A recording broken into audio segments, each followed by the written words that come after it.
does work. All right. Um, welcome to round 3 of the Beyond Electrical Australasian Sim Racing Development Series. Yeah, so we're just in warm up here, and about to head over to quali in about 2 minutes if Roadie's on time. So yeah, interesting track we got here today. Someone want to talk us through it a bit, I guess. Ugh. Well, we could cut to pit reporter. We have a special pit reporter today. Oh yeah, hi It's none Johnny. other than Hans Brunwick. You're down to the pits to give us some info of what you got so far. Yeah, thanks, Coxie. Just down here in the pits, observing that the track temperature at the moment is 21 degrees and the air temperature 14. Nice, cool but sunny day here in New Zealand. Quite unusual considering we're built on a fault line, but also these rattle guns are quite loud, so I need to get some ear protection. Rogie. Excellent. Let's see who's rolling. Oh, Jesse Bennett stopped and he's teleported magically. Thomas Wilson debuting today. Let's say what Jono Webb throwback. He's one of the SES boys from iRacing, isn't he? Yes. That is correct. Look for him to be pretty quick, I reckon. Still getting used to AMS, but yeah, look to him to be pretty quick tonight. And whose car is he driving? Number 24. Has he got his own car? 24. Is that just some?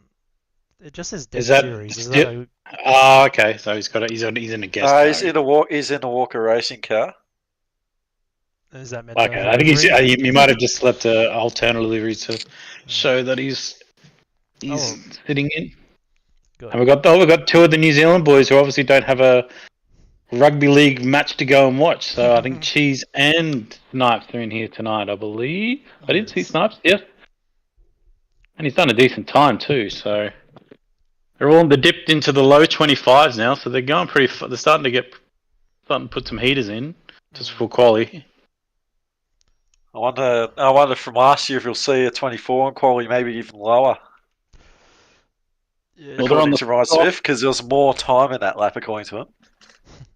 Well, they are By on the the way- top compound only, because it's three sprint races, all 16 laps each, and I believe the tyre wear is only at normal, so they can probably do twice as many laps on a qualifying stint now. So they can probably do, I don't know, up to probably 4 laps. It'll probably still be in the 90% range. So they could be easily to knock out a 24. If anyone complains about tyre degradation around here, I'm going to exit the broadcast booth and I'm going to go clip their ears. I don't want to hear it after last year. They should be fine. I think it'll get down to about 50% on the rears, on the right side by the end of the race, and they won't be as good best quality, but they'll be still drivable rather than slipping around on 10 or 20% tires. But topping Jacob Palfrey top practice then with a 125 388, so hopefully he doesn't get rated by the SWAT team while he's playing, and he stays in the servo and keeps that up. If he continues to keep the 1 in front of his name, he might not have to pay off at the end of the year the 1,000 something shekels he's going to owe everyone if he doesn't win the championship. Yeah. Are they in briefing? They're in briefing right now, I believe. Yes. Okay, I guess we do have time then. Let's go, I guess, through the track map while we got time. Do we have a on the edge hub? Yeah, we got info? the Edge Hub, yeah, and it's new and improved for this time. By the way, for this round, Daniel Cox Technology. weighing in for Ryan Smith after the accident happened with Ryan Smith. What accident? Well, he shit himself. What happened? What's the accident? It's the accident. Alright. Onto the Edge Hub. Okay, okay. we're in the Edge Hub. We got a magnificent track. Oh, I just realised white background with white text ain't great, but that's for next week. Well, you can vaguely make out the corner numbers, and if you can't tell it's a corner, then it's something that's not straight anyway. This is a track that you really want to compromise the entry for the exit, because the exit off these corners will get you a lot of time. Yeah. Yeah. Um, yeah, well, there's a few decently long straights here, so yeah, maximising that exit is quite key to the lap time. Um, yeah, it's a bit like a Kiwi Winton, being a bit annoying at some corners like that. Um, yeah, no, it's a bit of a handful this track sometimes, especially when the tyres start to wear. It's quite a fun track to drive. I dare do say, is more fun to drive than Pukekohe. Mm. It's definitely got it's got tricky parts. Definitely near the end of the first sector, you got that blind right hander that goes over the hill, and there's no braking marker. There's nothing there to tell you to turn. You just got to basically learn it. And I noticed people do have trouble around that fast right hander coming out to the hairpin. Is that they're either cutting it or they're just taking it too wide and they'll go off the track. So we might see people push too hard there in qualifying, I reckon.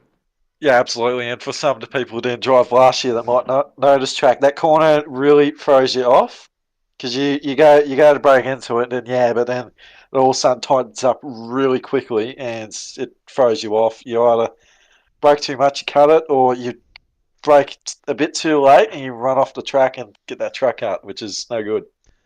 Yep. And now let's Um, cut to our race format for the day. Um, yeah, so first sprint round of the year, or at least like full sprint. 3 races, 50 k's each, which equates to 16 laps, and a slightly different quali format. Oh, are we gonna quali? No, I don't think so. I'll keep going. So first race set by your standard quali. And then, yeah, where it gets a bit interesting is race 2, top 50% reverse grid. So, how many cars have we got today? 21, 22?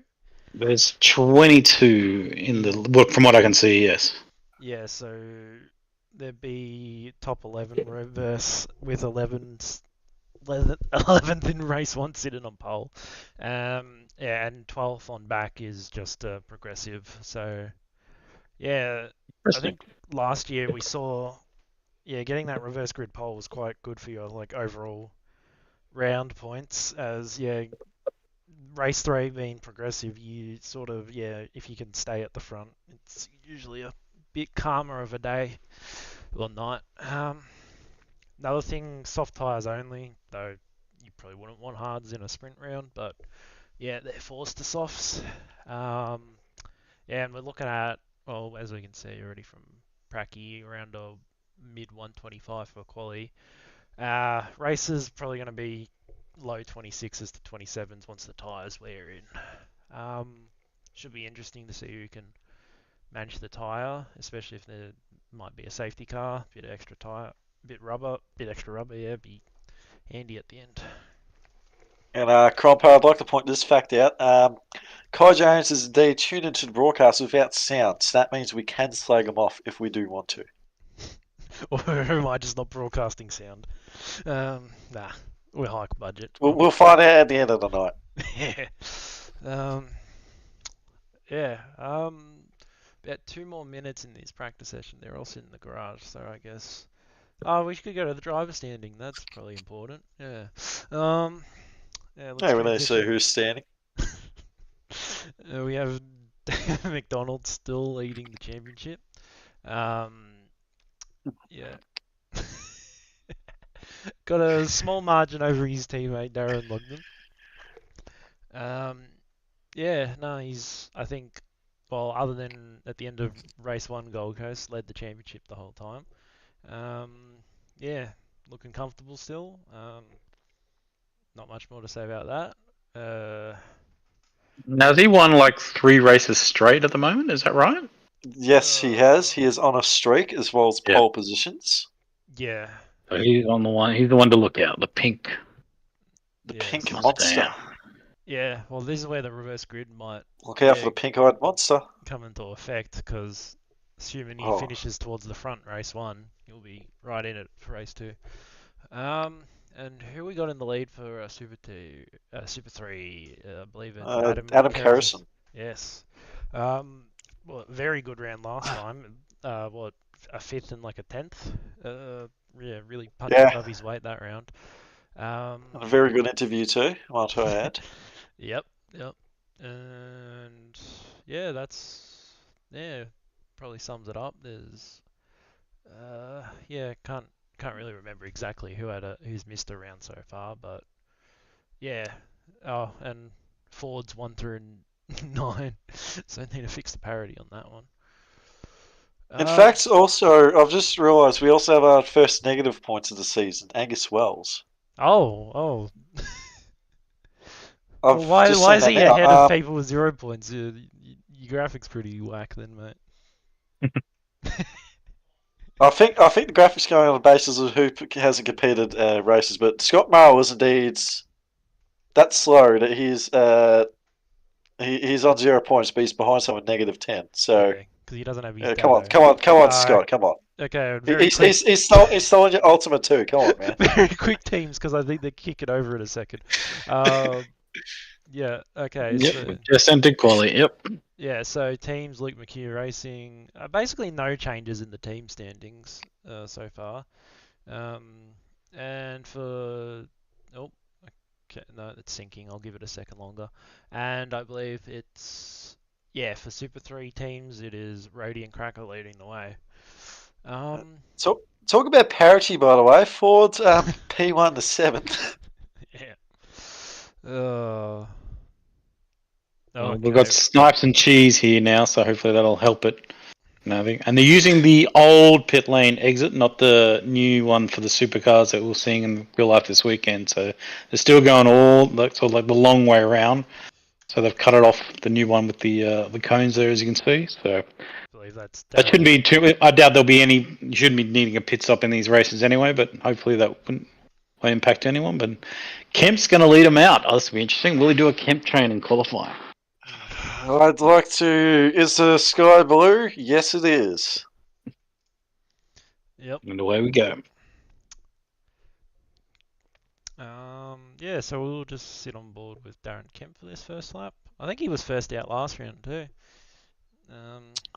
Yeah, I guess takes pride in getting out first. I don't know. I always try and get out first. There's no one in front of you. There's no one to distract you. Yeah, fair enough. Yeah, it's always good to get out first until you're on your final lap. Will Devonish catches up to you.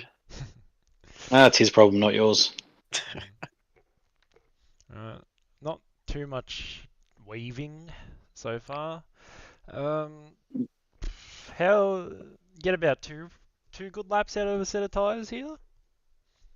Well, probably 4 now because you're only on 1 time. So yeah, if you're still in the 90% range, you still should be able to pump out a good heater, and you've burnt through more of your fuel. So. Alright. Coming out of the middle sector. Turn 11 there. Yeah. Yeah, so we'll see him set up coming through. Are we calling this a bus stop? Can't really remember. You know what? It's a bus stop now. And coming around last corner, turn 14 to begin his lap. Let's see where it puts him. Bit narrow on the exit. I reckon probably get about 6 laps if you use your time wisely. I think you get 6 laps. I'd say in a 10-minute quali session. Yeah. Locking up down in the downhill braking there. Another lock up. I was not looking happy. Apex denial. All right. Coming around. Oh, looks a bit cleaner there. Let's see, this next flick to the right here seems to be the trouble spot for a few people. And I believe the track cut isn't friendly, but I think he's got through it. I reckon he's just got it. Dan McDonald's in the purple first sector, 28.335. Oh, and Kempy has blown that a little bit, but I think that's one of the good lines.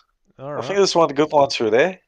Yeah, it is a bit banked, I guess. You could play with it a bit.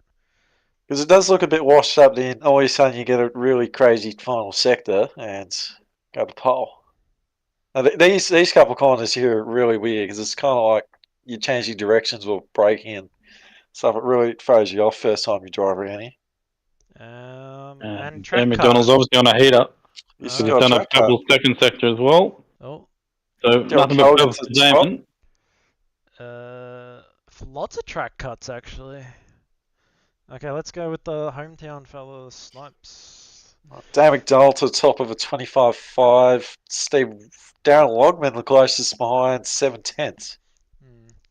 A good start for McDonald into this qualifying section. 6 minutes to go. Pretty good first lap.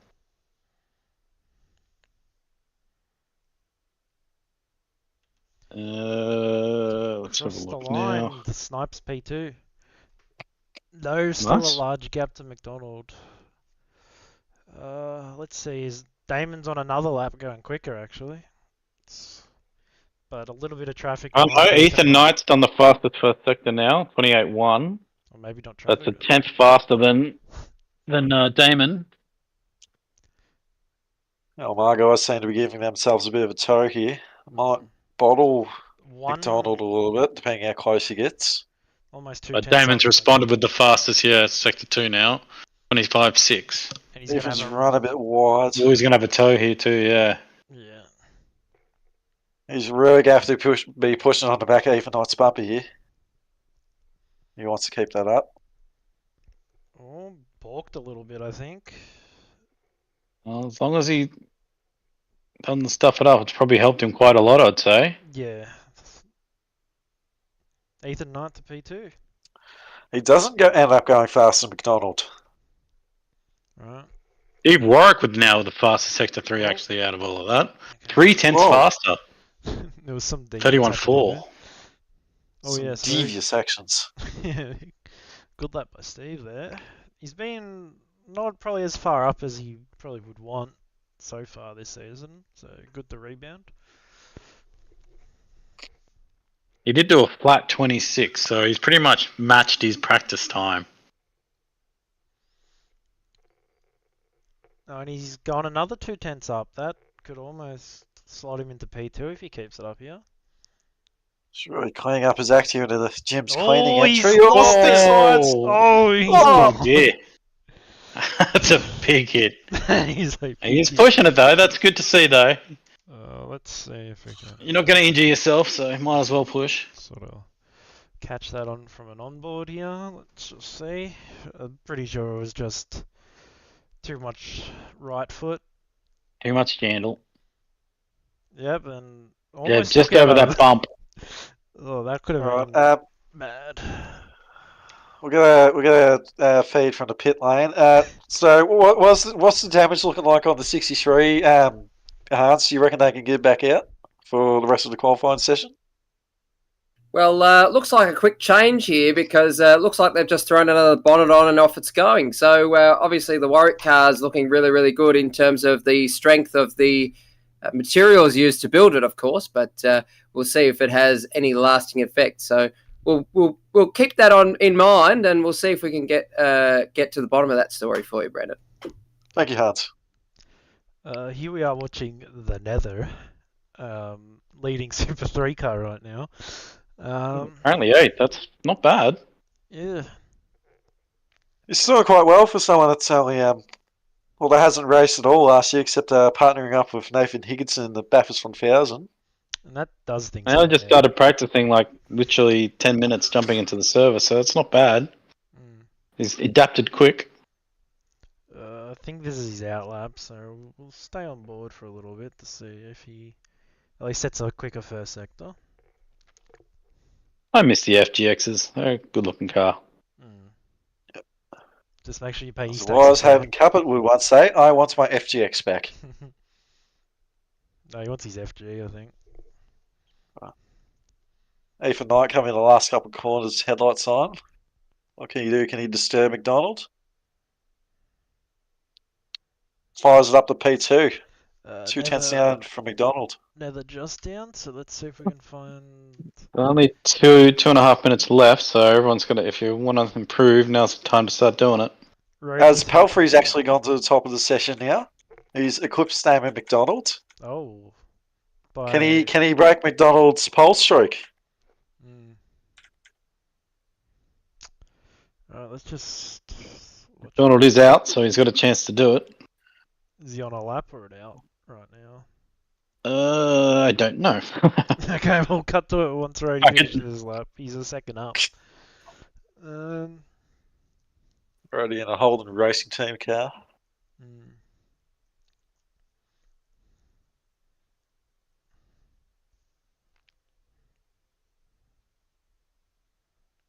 There's a decent amount of discrepancy in the time people break going into the bus stop sort of section there, so it could be interesting in the reverse grid race. Just having to know, whereabouts your competitors might break in those opening laps. Rody improves by a second, but not much position. He lost 2 positions as he improved. Let's go to McDonald. Oh, he's back in pits again. Will he? Well, he's not going to make it out. He's not going to make it around. Palfrey's potentially got the pole position. Yeah, Nine well, in the pits. We'll watch Lugner. It's not. Can Lugner. So is Knight in the pits as well, is he? Okay. Yes. Knight's run's ended. Knight of qualifying has ended. Well, he's going to make. He's going to. Lachlan can do. He's going to make it to the line, so he can do one more. If he makes one more, will Angus Brown be in his way? We'll get a decent tow. We'll have to see. Oh. Everyone's obviously tyres starting to wear because no one's sitting greens at the moment except for Thomas Wilson, who's just up to third with the fastest sector 3, a 31.4. Okay. And he's moved the other way. Yep. Well. So this is the last lap now. Yeah. Will he improve into this first sector? A bit sideways, but very controlled at the same time. He's pushing. Yep. And down to. Yes. Oh, no, he's got the purple sector on, I think, if he's. Yeah, fuck. He's giving it to Jandal. Alright, well, see if it comes back. He's going to have to really send it to get back. Oh, he's run really wide. That's a track cut, I reckon. So is it if you get 2 wheels off? Is it a track cut? Depends on how you hit it. It's more, I think, about if half the car's over. Okay. Let's see, anyone else? I think Palfrey's nicked this one. Rody on lap. Thomas Wilson's actually on another lap, but he has improved. He's improved his first and second sector. So Wilson might even get McDonald here. Which he does. Oh, damn. Oh, Callahan has missed that, I think. So Thomas Wilson, the SES iRacing driver, definitely knows what he's doing, it seems. So the top guys are going to have another guy to fight with, and it's another Mustang. Well, let's see if Nether can add a Ford to the mix. Another Ford to the mix. No improvement. I believe that's all the track activity done for people on a lap now. Hans. I'd like to go on. Yeah, let's go to Hans. We haven't heard from Hans. Yeah, really interesting performance from Tom Wilson there. He's got the floor mount pedal box set up with the Fanatec V3s. Does a good job in iRacing, so let's see how he goes here tonight. Also, another thing, something to look forward to in the race, and the level of technology and technical expertise that's increasing in Super 2 at the moment is that Nathan Higginson, he's got a custom-made drink bottle and drink straw made. I believe there's also a button on the steering wheel, and I believe someone goes out to get him a drink when he pushes the button. But we'll see if that increases his performance tonight. That's impressive. I need that technology. That's impressive. So basically, congratulations to Jacob Palfrey putting it on pole with a 25.4, and just behind him on a 25.4, and then Thomas Wilson with a 25.5. So 0.065 between it, and now live timing has kicked me out, so I can't tell you who's the next. Oh, hang on. Nope. Then we had Damien McDonald in third, Ethan Knight, Loughnane, Jesse Bennett, Nathan Higginson, Stephen Warwick, and Daryl Callahan. And rounding out the 10 is New Zealand's NZ Snipes. New Zealand Snipes. So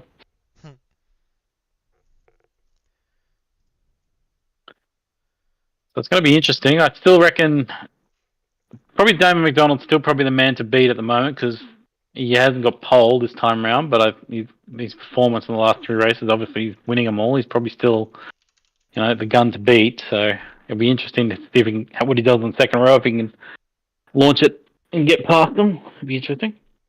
He's certainly not one to bite the pillow. He's definitely going to put up a fight with these guys. So it'll be interesting to see how Tom Wilson goes about it. Being it's his first race, and how Palfrey can try and fend him off. And I think we've actually got some ZBs in there in the mix now. So we've got Steve in there, we've got Jesse Bennett, which might be his best qualifying session at 6th. Probably had for a while. So nice Jesse Bennett sticking the Opal door up in 6th place. It's good to see.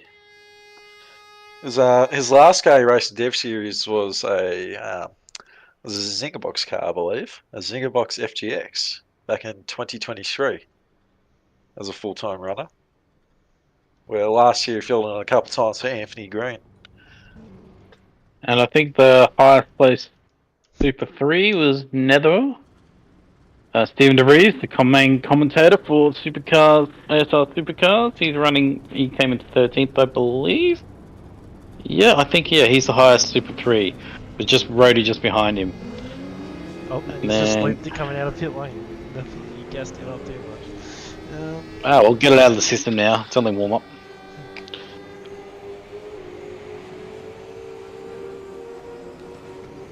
So 16 laps. Tyres should be fine. Fuel should be fine. I'll probably put about, I'd say 90 litres in.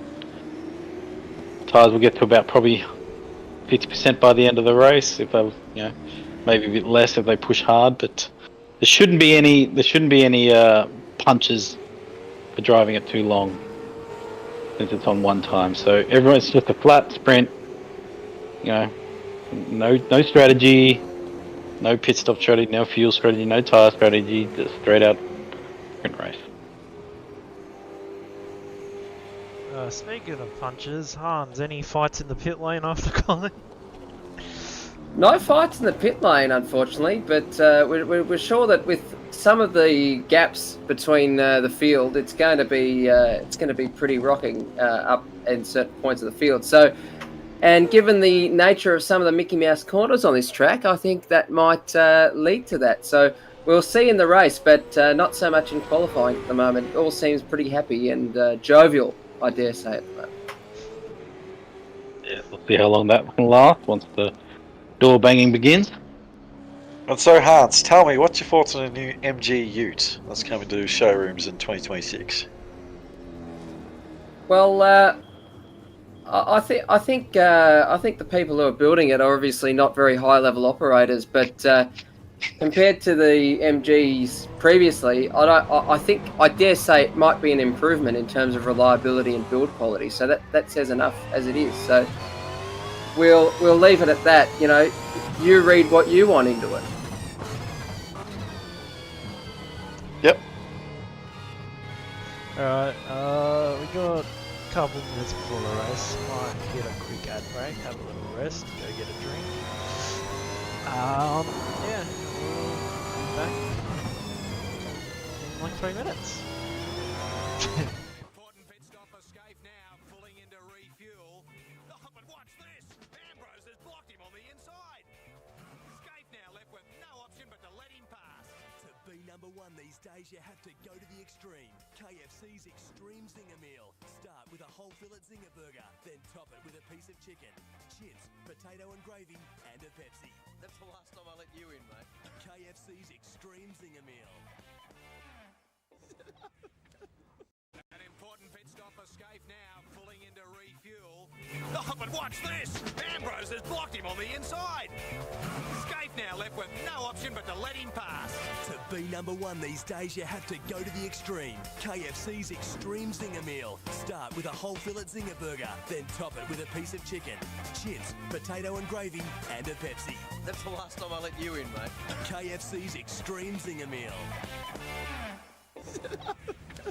An important pit stop for Scaife now, pulling into refuel. Oh, but watch this! Ambrose has blocked him on the inside.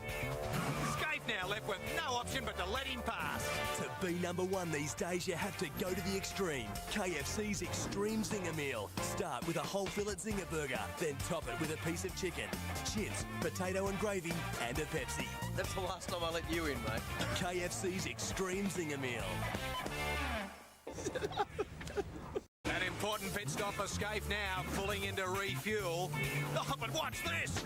Ambrose has blocked him on the inside. Scaife now left with no option but to let him pass. To be number one these days, you have to go to the extreme. KFC's Extreme Zinger Meal. Start with a whole fillet zinger burger, then top it with a piece of chicken, chips, potato and gravy, and a Pepsi. That's the last time I let you in, mate. KFC's Extreme Zinger Meal. An important pit stop for Scaife now, pulling into refuel. Oh, but watch this! Ambrose has blocked him on the inside. Scaife now left with no option but to let him pass. To be number one these days, you have to go to the extreme. KFC's Extreme Zinger Meal. Start with a whole fillet zinger burger, then top it with a piece of chicken, chips, potato and gravy, and a Pepsi. That's the last time I let you in, mate. KFC's Extreme Zinger Meal. An important pit stop for Scaife now, pulling into refuel. Oh, but watch this! Ambrose has blocked him on the inside. Scaife now left with no option but to let him pass. To be number one these days, you have to go to the extreme. KFC's Extreme Zinger Meal. Start with a whole fillet zinger burger, then top it with a piece of chicken, chips, potato and gravy, and a Pepsi. That's the last time I let you in, mate. KFC's Extreme Zinger Meal. An important pit stop for Scaife now, pulling into refuel. Oh, but watch this! Ambrose has blocked him on the inside. Scaife now left with no option but to let him pass. To be number one these days, you have to go to the extreme. KFC's Extreme Zinger Meal. Start with a whole fillet zinger burger, then top it with a piece of chicken, chips, potato and gravy, and a Pepsi. That's the last time I let you in, mate. KFC's Extreme Zinger Meal. An important pit stop for Scaife now, pulling into refuel. Oh, but watch this! Ambrose has blocked him on the inside. Scaife now left with no option but to let him pass. To be number one these days, you have to go to the extreme. Alright, welcome back. Cars are hitting the grid, magically teleporting from pit lane to the grid. We got that tech here. Yeah, should be a good one. Who's going to run through the grid? Who's doing that? Yeah, right. Yeah, so I guess I'll start it off. We got everyone on the grid yet. We've got 22, so I think we almost do. I'll wait for the first Yep. to start Well, it rolling. looks like it is. Looks Yeah. like everyone's gridded. Bit unfortunate you haven't started on the turn. Alright, well, starting out back, sex, drugs and sim racing's driver of Excuse Glenn me? Miles. Yeah, that's what SDS stands for, or at least that's what's in my notes. Blame Rudy. Nah. Ryan Walsh, teammate in the Tassie sports car. And then first of our Nissan, it's Melody Smith. I'm not going to say her because I'll get called racist probably. And then Matt Cecil coming out 19th.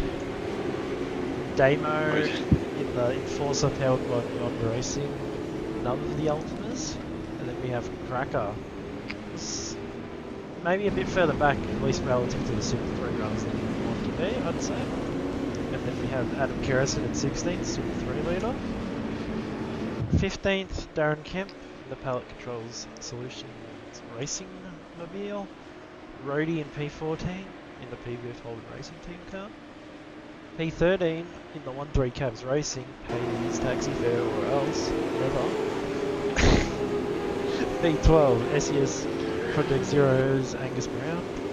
P11 Tunes in the Air New Zealand car, home race for him, as well as his teammate NZ Snipes, starting off in P10.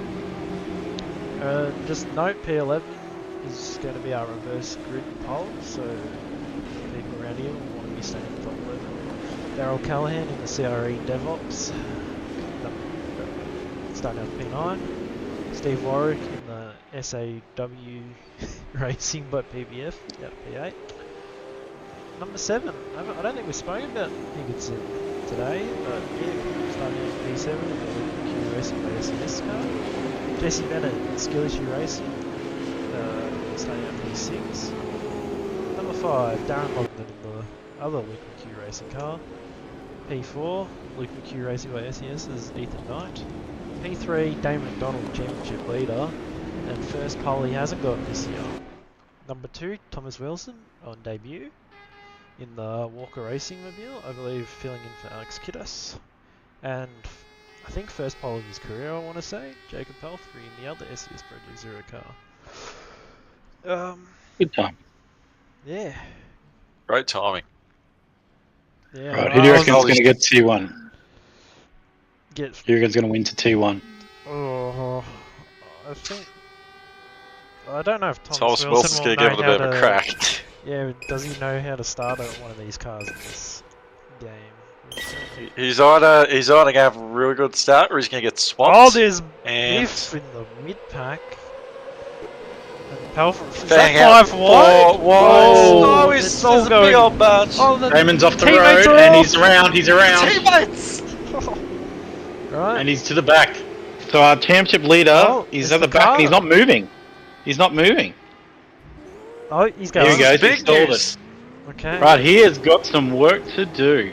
He is We'll just half a quickly cut sector to the behind front. everyone. Right, looks like it's sorted out, so I just want to see if we can get a little quick replay. Looks like teammate into the back. All the of Luke him as McHugh well. cars go into each other. Higo going into the back of Ethan Knight, Darren going to the back of Damon. Right. Double D isn't starting too well here. So with all that sorted, Jacob Palfrey's out with a decent Snipes lead. up 7 positions into third. Yeah, I think he just passed everyone on the inside when all that commotion was going on. So That's good work for him. Hans, yeah, he's how's nearly- the reactions in the pit garage for Luke McHugh Racing after that blunder? Yeah, big bust-ups here. I think there's going to be a big debrief tonight, but I've just headed down to the Beyond Racing Team Tanifer pit bunker, and looks like commiserations in one hand for Cheese, who's gone backwards, but NZ Snipes, he's gone all the way up the field. He looks like he sniped them all, so really good. Over to you, Brandon. Thank you. And Snipes is right on Thomas Wilson now for the second place. So I think that's from 6th onwards there's a gate. There's basically a train, but I think Snipes wants second place. He's sniffing blood at the moment. Yeah, we're getting a bit there's of a New car Zealand magic just here. off in the background. Relatively clean after the turn 1 fizzled out. A little bit of dive in the background, so catch that. Oh, We've got Bit Brown is large. on Bennett at the moment for Heat 8. That's the closest battle at the moment. And Damon's just starting to reach the back of the train in the Super 3 now, so he's got some work to do. Now, this might be a good situation for Damon here. Yeah, he might not be able to make his way back up to the podium, but if he makes it to P10, he'll start pretty much at the front row of the second race. It's got to be a P11, yeah. So yeah, it's a P10, yeah. If he makes it to P11, because there's 22 cars on the grid, so if he makes it to P11, that's pole. But at the moment, and Snipes has got Wilson. Snipes has just got Wilson in the bus stop, I think. So that's second place, and I wonder if he's going to try and hunt down Palfrey. And now Warwick's looking at Wilson now. Warwick having a look. black. So it's all on for the the podium at the moment. Helps pretty. It's just starting to thin out. The spacing's starting to happen now. So the closest battle we've got at the moment is still Angus Brown on Bennett for 8th, and definitely the second to fourth place battle now, with the 2 ZB Commodores, not Mustang, for once, not completely dominating the top 7 spots of the grid. No, Mikey, no, this is not right. Stan McDonald gets a spot up on Brian Walsh. It's 1 to the other 18 he needs. Calvary The just battle happening at Super 3.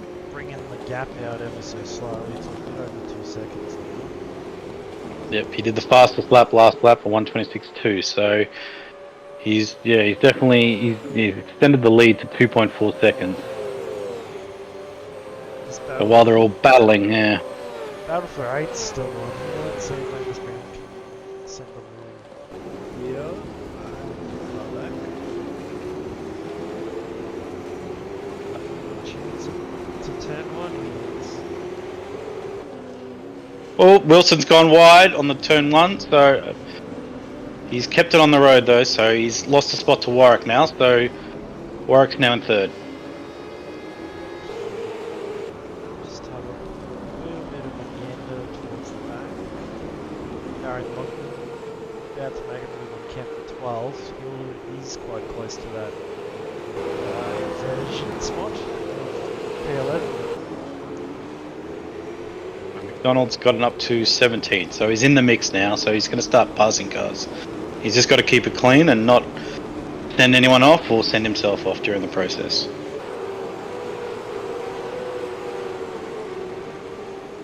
Well, we've got a message from Hans down the pit lane for the Luke Q Racing by SES stable. Hans Brunswick. Yeah, thanks, Brandon. Just got a bit of an idea here of the performance of Nathan Higginson. He's running in 6th at the moment. Looks like the drink bottle's working pretty well. Has been in the wars over the first couple of laps, but looks like he's settled down into 6th place, and he's got a bit of a gap in front of him and behind him of about 1.5 seconds. Over. Yep. Sorry, we just had a Matt Cecil enter the rear of Adam Kerrison right there. Almost sent him circling, but play on. And while that was happening, Dan made another position. And he's eyeing off 15th now. Let's see if he can get into one. Yeah, so Palfrey's running away with this because the battle's heating up for 2nd now. Knox is trying to hold off Warwick. And he's extended the lead nearly another 2 seconds. So if he keeps it up, he's got pretty much a free run to the race win. Oh, and Warwick goes for a move, but he hasn't pulled it off. So the battle for 2nd is definitely heating up. And it's bringing Wilson back into it as well.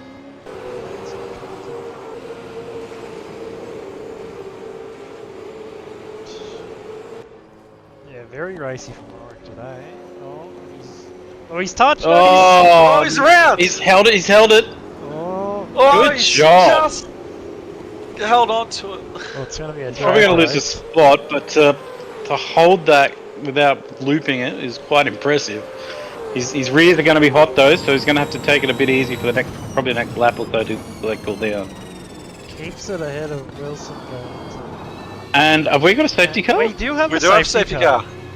Oh, how's that? I've happen? missed that. We need to know. Word from the pits, guys, is that Damon McDonald, Brian Walsh, and I believe it was Damo involved in a big accident there, so big problems. Okay, we're coming to Good a work replay to Hans, thanks for that. of Dame McDonald here. So has he hit the back of him? Yes, he has. He had to. That's what we're worried about coming through the field. You got to take. People are going to be braking probably earlier than you. And oh no, he stalled it again. So he's obviously he hasn't got his ignition button close to him, or not easy to access because he's taken a while to start the car up. And I wonder if he's got any. Might have to go in cockpit view and see if he's right hand down, because he's got quite a wallop there. And is anyone taking the plants near the back to go into the pit to get new stock? Just checking that. How many On this laps? lap. It'll be worth it. It'll definitely be worth it because you'll get, if we, have 3 or 4 laps, you'll have, if 3 laps on yellow, you've got good 7 laps on fresher soft rubber to make some moves. So I reckon if you're down the back, definitely jump in. Like you're not, you don't want to get lapped, but safety cars just leaving the pits now. Yeah. So it's going to collect them probably in the middle of the first sector, I'd say. So yeah, I'd definitely, if you're near the back, I'd definitely I'll jump into the pits now. Yeah, we'll see Worth if the Hans risk. get some action here in the pit lane. Yes, exactly. We pay him the big bucks. Yeah, definitely. I think people are just scared of going. It's, Well, you're not going to go a lap down now because the safety car's out. yeah, now you won't. But yeah, like first lap. So Well, so no one's taking a gamble. If you're 18th onwards, you should definitely jump in. Will we see a pit? No. 19th. There we go. I think this is definitely the play here. And We might be repairing damage as well. So yeah, bolt some fresh softs on, and yeah, I think Walsh is repairing damage. So I think this is just damage mitigation, but you might as well pop fresh tyres on it as well. So those two might be ones to watch because they'll definitely be faster. cutting to Because you. the tyres would be. Sorry. Yep, go for it.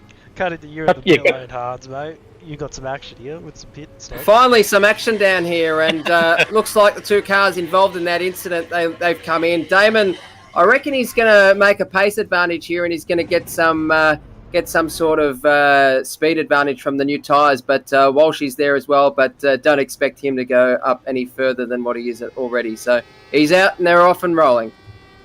No, I think this is going to be 1-2 in the race with these fresh tyres, Hans. Alright.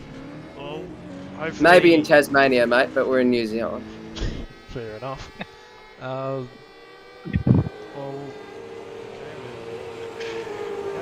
say we've probably got I'd say 2 laps under this. So what? So they'll have probably 7 laps of green. So that's definitely a chance to use an advantage with those tyres, especially around here. So, and the thing is, Palfrey's lost. He had like a 4 or 5 second lead, I think. So he's lost it all now.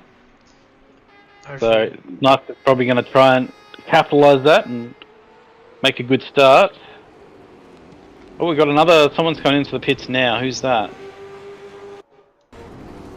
Might have to cut down to. Damo. We've got a couple more. Yeah, we'll probably cut back to Hans now because I think he's going to see more action. Oh, he's got 2 Dados coming. Yeah, it looks like Melody Smith and Damo. Damo probably to repair that damage as well, but new tyres for the both of them probably might get them somewhere ahead of where they're currently racing at the moment. So I think that might be a slight positional gain. So works out for the both of them. Yeah, that's smart. I think they were running, near the back. So yeah, might as well take a gamble. You're going to be fast. You're definitely going to have better grip than people around you because you should be able to definitely catch the safety car is not even left sector 2 yet, so they'll definitely catch him. So smart move, I reckon. Confirming last four cars, I should say, they have pitted, and it seems that they in that little bunch they might be going forward. Damon's going to try. So he's got to pass 8 cars to get up into the reverse gear grid. So I think he can do it. Definitely with. We'll see how. I'd say the safety car's got either 1 or 2 laps to go. So see how he goes.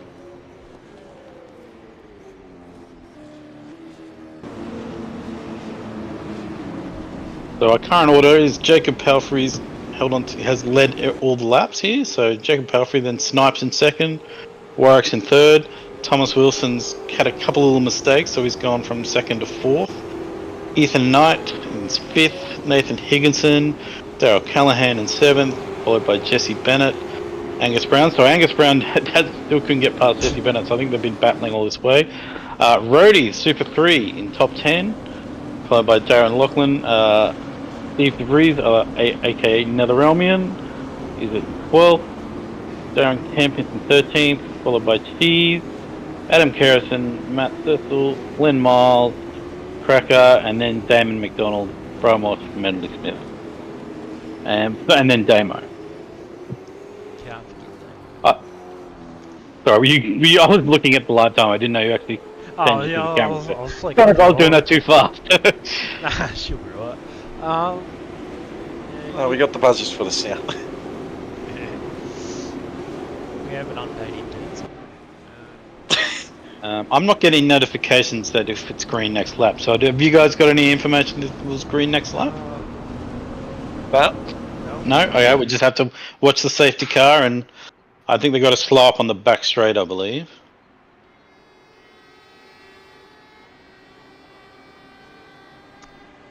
yeah. so it's looking quite good for Jacob Pelfrey at the moment. He's in the leads pretty much the entirety of the race. So Has he won a race before? uh, I don't believe so. Podium, but no win. Alright, he's got to keep it tidy. He's been doing very well this race, and this is the last thing he wanted to see is the ASR safety car in front of him, so hopefully he can just hold on to it, and if they continue to battle behind him, he might be able to stretch the lead again, but it all depends basically how good his start is and how good Snipes start. Because if Snipes is there behind him, he'll probably go for it, I'd say. But Snipes doesn't get much chance to racing, because every time a race on the calendar falls, and he's always going to a football match with Cheese, I believe. So. Yeah. Another thing, yeah, it is for the hometown honours. Kiwis 1 and 2. Yes. So that'll be They interesting. do take pride. Yep, so the safety car's pissed off into the distance, so I think we're going green. When will he jump? I believe you probably have to do it after the last. a little swerving. Depends when he gets the green. Alright, safety car is in the lane, No yellow. past the control line. He's gone. Gone. And Snipes has gone with him, so they've left Warwick a bit behind him, but Snipes is there. Defensive already from Pelfrey. Oh, don't really get the over-under Snipes here. And he might not have warmed his tyres, so they could be a little bit cold.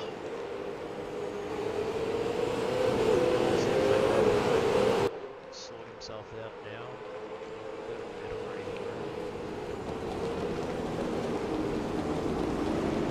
Other than that, it's a clean restart, so well done, boys and girls. Notice, notable Damon up 2 now. Oh, Wilson's getting attacked at the moment for P4. Oh no, that's not Wilson, sorry, it's a... Oh, and Jesse Bennett's been tagged in the back. So he's run off, but he should be able to regain Steve Warwick safely. wide. Wilson wide. It's both the LMR boys running the train on Wilson back there. Seems they've done a Big swap. lock up Snipes! But he's kept He's it. held it. That is Apex Denial at its finest right there. Bit of a battle back here with the Mustangs. And Nathan Higgins is up to 4th. Has he gained a couple of spots in that restart? Yeah, I think he started He's out. Yeah, started because on- Wilson's behind him, so yes. Yeah, so he's passed Ethan and Wilson because Nathan started from 6th place. He's capitalised. Good work, Nathan. Keep it on the road now. He does tend to... Yeah, he does tend to overheat the rears when he gets excited, so he's in a good spot at the moment. I've noticed in he's undefeated. Nathan Higginson runs wide. He may have just bumped He's- it. I think he may not even know what the hell that means. Yeah. He goes really out of lock up and sprang Wilson back into it. Pelfrey getting out of comfortable now. Damon's, and I'm just looking at the back at the moment, so Damon's making passing up, so he's up to 16th, so he's got to basically pass the car a lap, basically. He's he going wants to to make want it to the front row.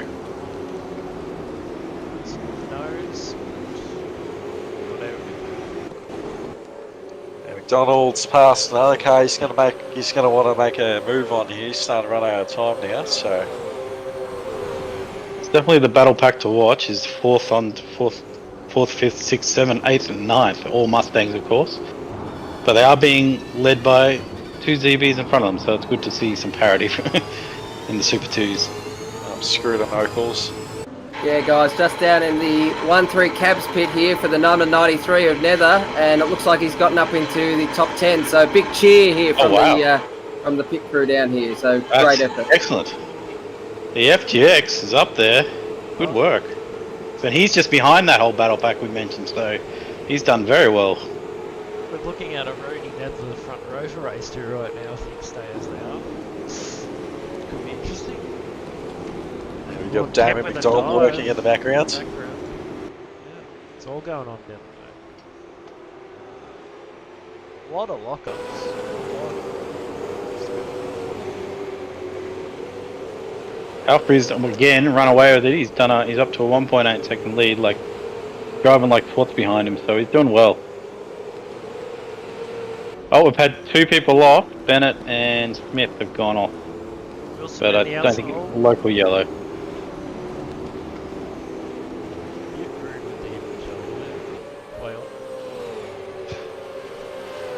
It's really spicing up for 6th place here. It's given Higo some breathing room as well, so Higo's just got to keep it on. He's probably got fourth here. Here we go. Starting to move. That's the move last year that won Ethan the race. Oh, but it's not over. Oh, straight back down there. Oh, a bit squirrely on the rear. But And he's got it back. Nice. I think that's done for now.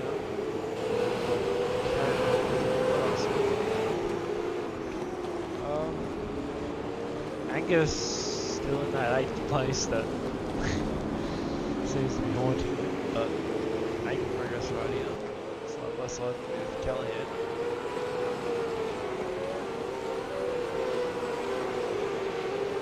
Tries around the outside. Nearly 3 wide there. Still around the outside, still got a bit of overlap. Trying to profit over here. Too wide a gosh, here does look. not Oh. work. It does. Oh, he's held it. No, he's not happy about that. Nether, can Nether pounce here? Can he stand up the inside? He's probably not going to do it. But he's there. We're going to have a better run here if Nether does this right, yeah. Has McDonald had another off? I can't see him retiring now.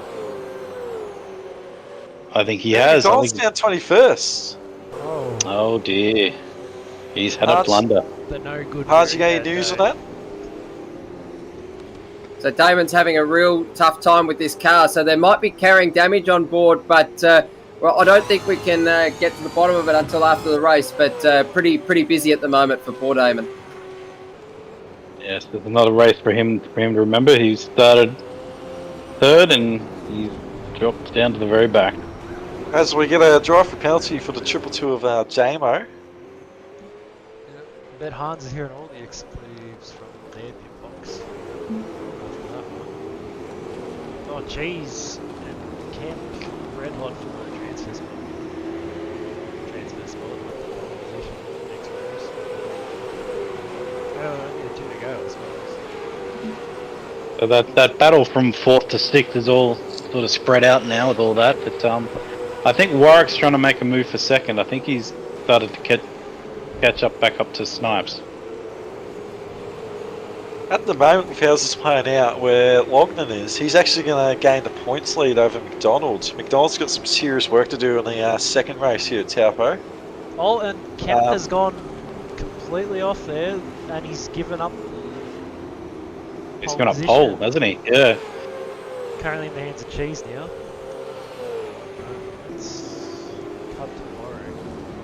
Just on the back of Higginson. That's switched hands again. I believe. Oh no, never mind, that's still the same. just here in the pits with Tom Wilson's chief mechanic, Will Thompson, and it looks like his car is coming good at this stage of the race. So he goes under attack at the moment, but he's not going to get far doing things like that, Tom. He just needs to drive the car straight and push on from there. Over to you guys. So you're saying Tom Wilson's mechanic is Will Thompson? Yep, that's what I heard. And now it will be interesting to watch this because he's going to apply heat to Higo. Higo's got to, keep himself calm because he tends to stress himself out. Or he always seems to, spill it. So he's doing well, and I think Warwick has come. He has caught up to Snipes, but he just ran wide. So I don't know if we'll be able to catch it back for the last lap. We'll have to see. Just confirming for you that yes, Tom Wilson's chief mechanic is Will Thompson. Oh, would you believe it? I don't. That's why I questioned it, mate. Oh, Higo's had a blunder out of that exit, so he's gone to defensive. But that's the thing. You can defend this part of the first part of the bus stop, and not the second if he does this. So let's see how he goes. Oh, he's held it. Pull it up. So we're on the last lap now. Oh, Ethan Knight penalty. That's big. Ethan Knight. Oh dear. Oh, he's managed to get it served at least, so it won't be a post race. But would you want a tour of the pit lane here? It's probably longer than 30 seconds. I don't actually know. It might have been wide. Dropped out the P12. Yeah. So Palfrey's run away with this. He's done very well. He held on to it. He's extended the lead again to 4 seconds. Snipes is holding off Stephen Warwick, but Warwick do a big dive there. And basically the battle here is between these two, Higginson and Wilson in his first race, and he's on him. And with Ethan with that penalty, that's from a roadie to a P11 now, I think, or P11. Oh, a bit wide in the background, but I do want to cut the Palfrey, give him a bit of glory as he brings it across. Yes, he's done. This has been a dominant race for Palfrey, so congratulations to him. Even that curve along the safety car, he's still managed to lead it. Flag. Well, if he gets around the corners. I think Snipes is just going to hold off Warwick. Warwick's done well to stick with Snipes, though. And across the line. Oh, and he's... Okay, the car might be ridden off. That's how they celebrate in New Zealand. Yep, game is game. Yeah, I believe the radio someone call just passed him on the line. Sorry. Just intercepted a radio call from Jacob Palfrey. We don't need this car next round. Win it or bin it. But he needs it for next race, I think. I think Lachlan passed Brown in the last corner then too. Okay. So, well, nice work. P9 for Nether, top 10. Well done. Super 3, very good. Cheese, hometown, P10. And Rhodey, starting on pole. I want to say he's probably only outright pole. Technically, if you want to count that. Dave McDonald managed to scrounge up a 16th out of that at least. So he missed what happened to him, but yeah, I think Hans is right. I think he had probably leftover damage from that contact. Ethan Knight was an 18th. Even worse. Oh, that hurt, yeah. Yeah. Had a pretty good opening race, and then it seemed to have gone downhill for a decent. And I believe everyone on the lead lap today. That's and a finish. That's not always the most common. Usually some attrition to these. Yeah. Alright, well... I believe our pit reporter's gone and scouting some interviews at the moment, or he's getting some information probably. So he's ducked out of the booth for now. So it's going to be interesting. So pole, yes, we had Brody on pole. Cheese is going to be starting next to him. Nether's going to be in the row behind him. Angus Brown, then Lochnan, Callahan, Wilson, Higginson, Steve Warwick, Snipes and Palfrey. So that's going to be your top 11 for the next race, because There's a reverse grid from halfway through the field. Yeah. Yeah, a fair bit of action. Bit calmer than Gold Coast. Got some time to breathe. Yeah, so I believe it'll be a fairly short turnaround to race 2 here. Yeah. Wait here a second, see if Hans can bring us any words of wisdom. Or could have just pissed off. I don't know. He probably has. He's back. Here he is. So, Hans, have you got any got from us? Any Right. words of wisdom? Yeah, just had a chat to Damon McDonald. I said, did you have some right hand down there, or what was the issue? And he said he was down on something. So I think that something may have been ability, but hopefully you'll be able to bounce back in the next race. And quite an interesting conversation there, quite an interesting debrief there for the SES guys. So I quickly decided that I no longer wanted to be a fly on the wall and ran away with my tail between my legs. It was very, very fun, I tell you. Yeah. So back to you, Rory. Well, yes. Oh. I think we may. With that, he's lost the series lead now, hasn't he? Yes, he will have. He has. So maybe when he said he was down on something, I think down the series standings might be it. Yep, good cover up. Yeah.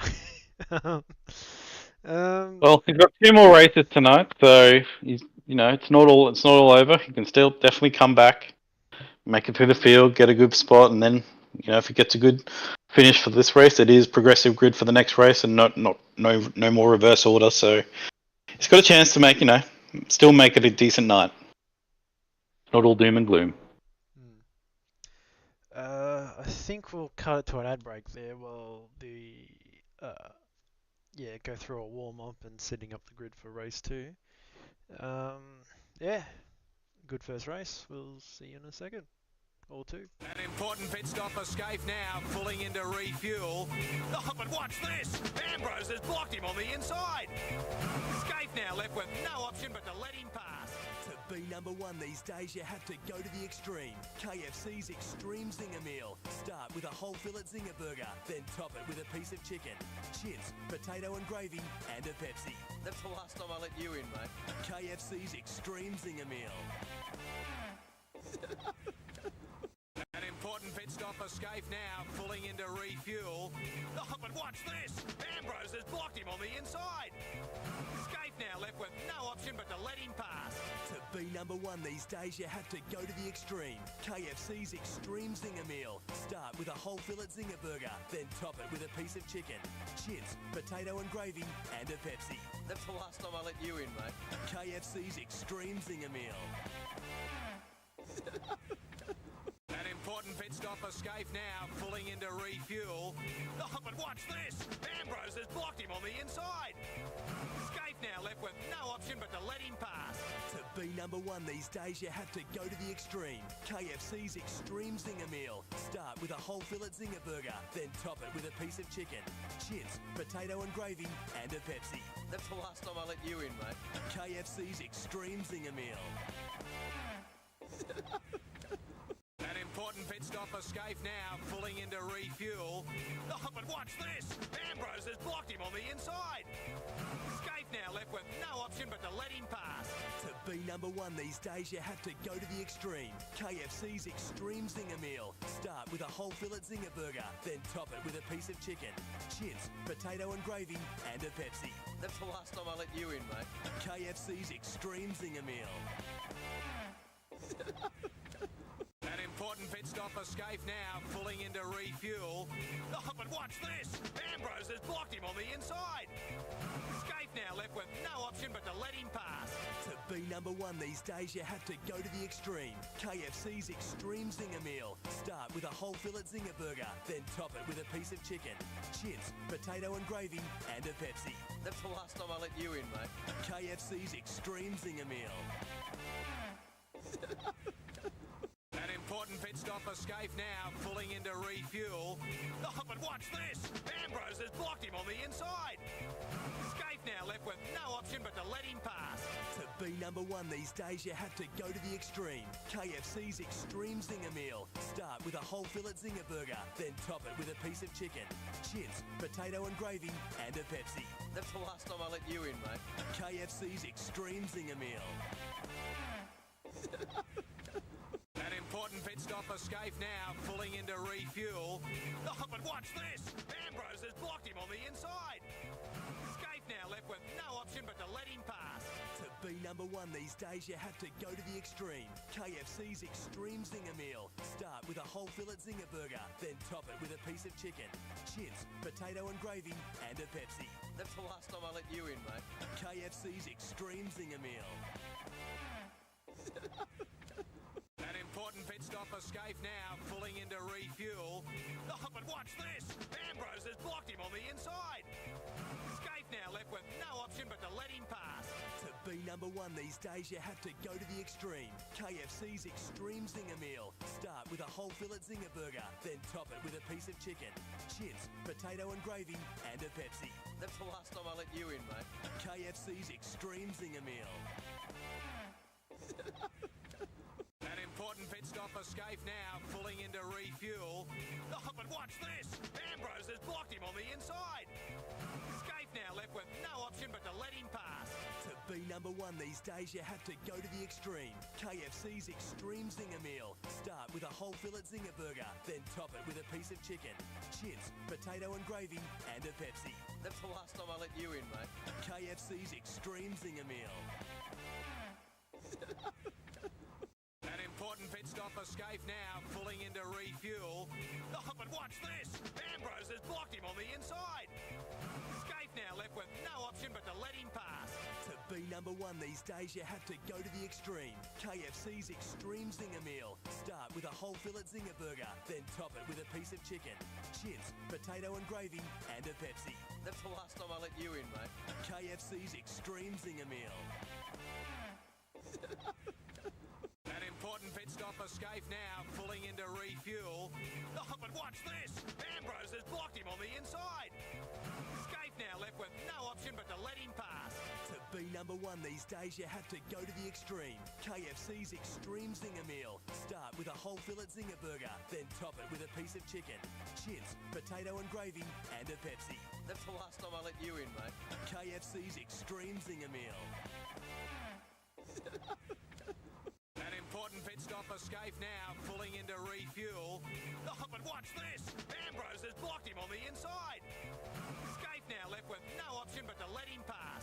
To be number one these days, you have to go to the extreme. KFC's Extreme Zinger Meal. Start with a whole fillet zinger burger, then top it with a piece of chicken, chips, potato and gravy, and a Pepsi. That's the last time I let you in, mate. KFC's Extreme Zinger Meal. An important pit stop for Scaife now, pulling into refuel.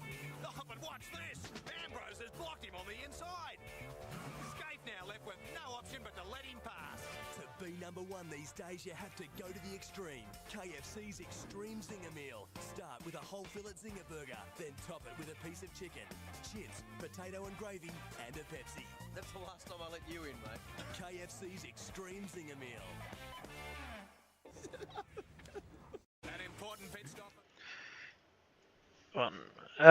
Yeah, welcome back to, I'm guessing, sunny Taupo. Haven't seen the clouds too much lately, but yeah, on to race 2. Jumbled up grid. See how it goes. Yeah. It will be interesting. After you.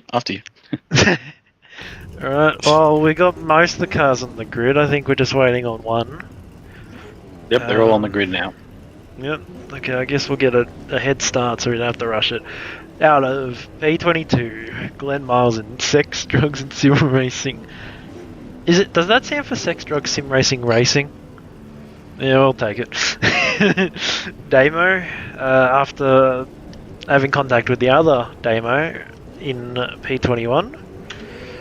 Brian Walsh coming out of P20 in the Tassie Devil Virtual Sports. With Cracker starting in P19, quite the polar opposite to his teammate Rhodey, starting out of P1.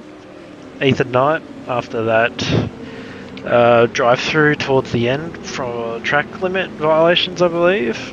Coming out of P18. P17, Melody Smith in one of the Datsuns. P16, Dan McDonald, I believe ex-championship leader after this one, after the last one. Hoping to make a bit better of a day and move himself up the order at least for the final race. Jesse Bennett, after a few issues, comes out of P15. Matt Cecil started in the back from race 1, moved up to P14, quite good from him. Adam Kerrison, another good result, building points for that Super 3 title. With Darren Kemp P12 narrowly missing out on the reverse grid pole. P11, race 1 winner Jacob Palfrey, expect him to move forward.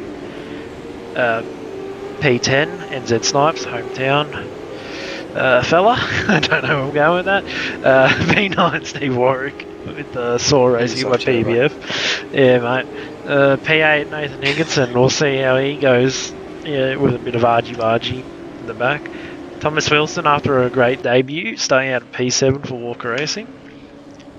In P6, Daryl Callahan, haven't seen too much of him from him this Arvo. We'll see if he can make some moves forward. P5, Darren Logden, after a little bit of argy-bargy with his teammate last race. Managed to come home, I believe, in like 6th, so start P5. P4 for Angus Brown. Hopefully clear road ahead for him. P3, Netheralmian. 1-3 Cavs Racing, pays taxi fare, as we all know now. P2 for Cheese, another one of the Kiwis. Over for a good race. And P1, let's all celebrate. Roadie Holding Racing Roads. Team. Yep. I think... Hans, what's your thoughts about the Holden Racing Team getting on a pole position in 2025? Honestly, I'm down here in the pits. It is beyond belief that they're still able to do it. They're pretty low level operators compared to the real Holden Racing Team, which was Triple Eight. But shout out to Lewis on that one. So, yeah, back to you guys. We're looking for a very good race at the moment. Yeah, there's a little bit of action going on in the back, trying to find their grid box. What miles is I indeed think- updraft? I think Damo's on the wrong side. Yeah, I think he... How has he done that? There we go. Okay. I didn't think the game would sort that out. Oh, sorry, this is a game. It's a sim. Anyway, let's see if Rhodey takes the lead into turn 1 here. Oh, good start. Had a good start. Oh, it's almost 4 wide in the back. Brown got the inside line. No. And they've both gone wide. Oh, we've got Wilson around. He's gathered it though, so it should be fine. But he's going to be dropped a lot of spots. He's gone down the back. Angus Roadie Brown, on the overtake on Cheese. it's all going on throughout the field here. And Cheese will... Oh, and no! Nether's out, and then Palfrey's rally held crossing. What? Everything's going on. There's a car on the infield. It's all going off. What the hell? Yeah, so this is what reverse skids does. People try and He push past. summon that's it in the background. You've got to realise you can't make cars evaporate in front of you. You have to take, if you're faster than them, you just got to Oh, Melody, be patient. bit loose This there. is 5 Dev Series moments right here. But it's go all on. happening in the top 10 at the moment because everyone's shuffling. But I think they've slowly tidied themselves up now. Nathan Higginson, did Oh, he make what? contact there, or was that just... Oh, it's... And Palfrey making a profit here. Oh, It is a hectic start to the race. But Angus Brown is leading at the moment, followed by Cheese. So Cheese they've got past Rhodey. Rhodey's still in 3rd, so he's done well for first lap. Probably not going to hold it, but and then after that we've got Daryl Callahan, Darren Lachlan, Snipes, Higo, Halfrey, and Nether and Kemp running up the top 10. Cheese is not Really letting got a Brown... reversal of the roles. You really got a reversal of the roles from race 1 here, up in 1st and 2nd. You got Jacob Palfrey's teammate Angus Brown in 1st. So you got NZ Snipes' teammate and Cheese in 2nd here. The teammates are swapped, it seems. Rhodey is fighting, and I'm liking this. Rhodey's just going, look, if you want to pass me, do it properly. He's not giving him, he's not letting off, and he's creating a gaggle behind him, and which is a smart thing to do. If they cause a yellow, he gets to stay out where he is behind a safety car. So he has every right to fight for this position. So keep it up. Yeah, guys, down here in the pits, I've just spoken to officials. They're going to keep a very close eye on the number 10 entry. They're concerned that he may be holding up the field, and there's been some emails come through from someone with the initials TW, not going to tell you who, that's saying it's it's so not right. Oh, those emails have worked. Oh, they're off! And so There's 3 of them off. the emails obviously got sent directly to Rodius. He's gone off there. So that's a shame. He had a good second lap. But knowing his PC specs, the emails may have crashed his computer. Yes. Yes, he's been DDoSed by Outlook. But it's all going on here. Oh, it's Snipes taking it's all going on. Not Higo. Was that Higo? Yeah, that was Higginson around. Oh, and the angry flash. And he's flashing the lights. Now he's pissed off. So we've got to watch out for Higo because I think he's just gonna. He's got to calm down here. Oh, he's giving the chrome hot horn. head and hot rear tyres. Oh. As Smarto notes, in all the chaos here, Damon McDonald's and Ethan Knight have worked their way up to P11 and P12 by lap 3. Well, and someone's Was that gone car around? It was, yes. He's gathered it. He's gathered it. And that's So another these reverse top 10 grids. Oh, or it is top 11. I should say. that David. Who's Oh, that? it's all around. Oh, there was a stack up there. Damon's And he's pulling off. readdressing. Oh, he's having a shocker. Wait, is he? He's readdressed. Okay. He's obviously punted Bennett, and he's readdressed. So he's just got to be patient and just take his time. As Damo goes off the track in front of McDonald. Okay, On all that, Angus Brown is gathered a 2-point lead over Cheese, so he's got to keep this up. Tom Wilson trying to yellow. That's Oh, yellow Higginson flag. around. And here goes Oh, Brown. the rejoin. Oh. Oh, that's what I told him because he was cranky. You could tell he was cranky, and if he's got hot rear tires and hot head, it's not going to mix well. And I don't know if he was turned there though. Down the inside. Might have a crack on him. Crack having a crack. We'll do some crack. Jacob Pelfrey Oh. sets a fastest lap, 28-1. If he's not at 21, he's doing all right there. I just want to stay on board with an angry. Oh, and he's turned to one. Oh, okay. Commentator curse. I think someone went off in front of him all then, and I think Oh, Bennett he's got picked up. And as he just punted, punted Walshy out of the way. So he's got to be careful here because if that could be a penalty if he's rammed him in the back and pushed him off. Because even though he's a Super 3 and he may be slower than him, you can't do that. So we have to look out just for that. down here in the pits with the LMR by SES Racing, and it turns out that the drink bottle has failed. It has failed, and the slow button is not working. Oh. So that may be the difference. Over. It's gone from bad to worse. Well, thanks for that update, Hans. Yes, it's gone bad from worse to Higo. Yeah. He isn't even in the taxi livery, and it looks like he's playing Crazy Taxi. It's Logman goes for a dive and Pelfrey, turn 11. He sends him off the road. Logman looking up for third. The current series leader, Logman, looking to catch up to Brown, I could only assume. A heavy defensive line from Cheese, though, so it's going to be quite compromised. He's kept it I don't know if there. he's going to hold it. Yeah. Oh, the switchback was deadly there. And Palfrey's going to capitalise too with that. So I think he over-defended there. That was a really tight line into the bus stop, and he's just... No, he can't hold it. And in all of that, Snipes with the fast lap of the race. At this current stage where SES Team 0 is, I believe, the team's called, they might pip... I'm going to shut up because I realise I'm wrong. Yeah, man. With all that battling, from second to fourth with Snipes and Lachlan and Palfrey and all that, Brown is up to a 5-second lead, so he's having a perfect race at the moment. So he's had a good start off the second row, and he's just P4. Yep, so he's completely capitalised. Good work.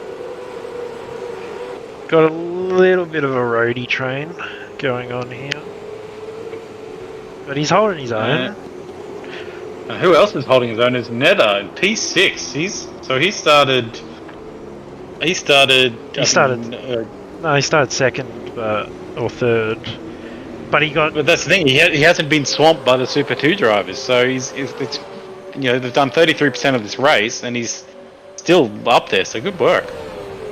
I think he did get sent off to about like 10th at the first lap, and so he's made up a few spots actually after some of the mishaps from the cars ahead. Was that Angus Darren? Brown has just had the fastest lap. Oh no, and then him. Lachlan pipped him. Yeah. So Lachlan, he's now in second, so he's on a mission to catch him now, I think. And Pelfrey, both I think qualified in the top 5. So yeah, they'll. Oh, and obviously the pole man there, so they have the pace to do it, I believe. And they've already gained half a second so far, so they can catch him if they keep it up. But so Brown's just got to keep it nice and tidy. He's doing well.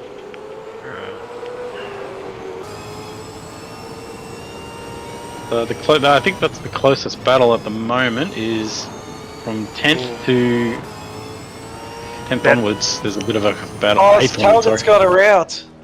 Oh yeah, and I think Cheese was a bit wide. Pelfrey trying to hang around the outside. I don't think it's going to work, but he has got a good run on it. Oh, and Lognan's parked it. I think that'll stay as it is for at least the next couple of corners. Oh, if they keep fighting, they'll bring Cheese back into it. I mean, no, Snipes, sorry. So Snipes got his teammate and all that. I think the gap slightly ballooned after. Oh no, about 4.2. It's about stayed the same. It's all going on in the minor places at the moment. From what's that? So that's P8 is the closest battle at the moment with Warwick fending off Kemp, and Rhodey's having a good fight with Kemp at the moment, along with Cecil, and he goes caught back up to them. And Thomas Wilson's back down the field. I think Wilson's had an off, so he's gone all the way to the back as well.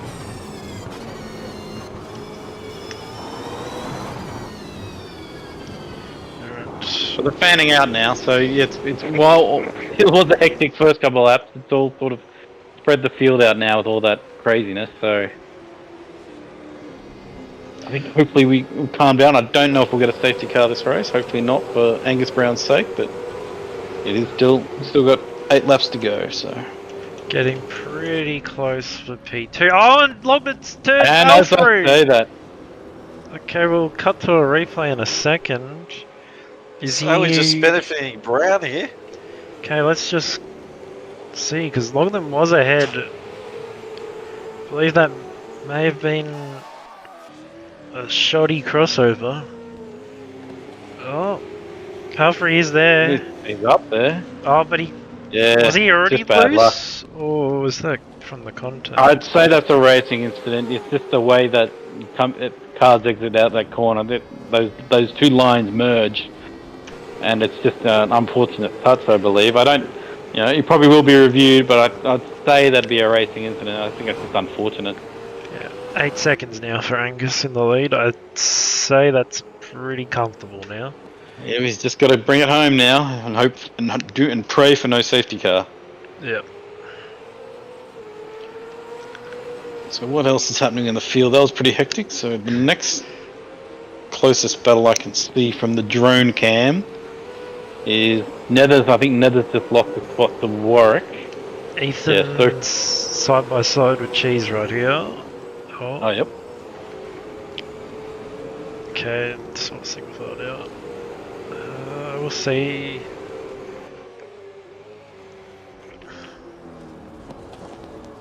Well, Cheese is having a good race this race. He's kept it on track.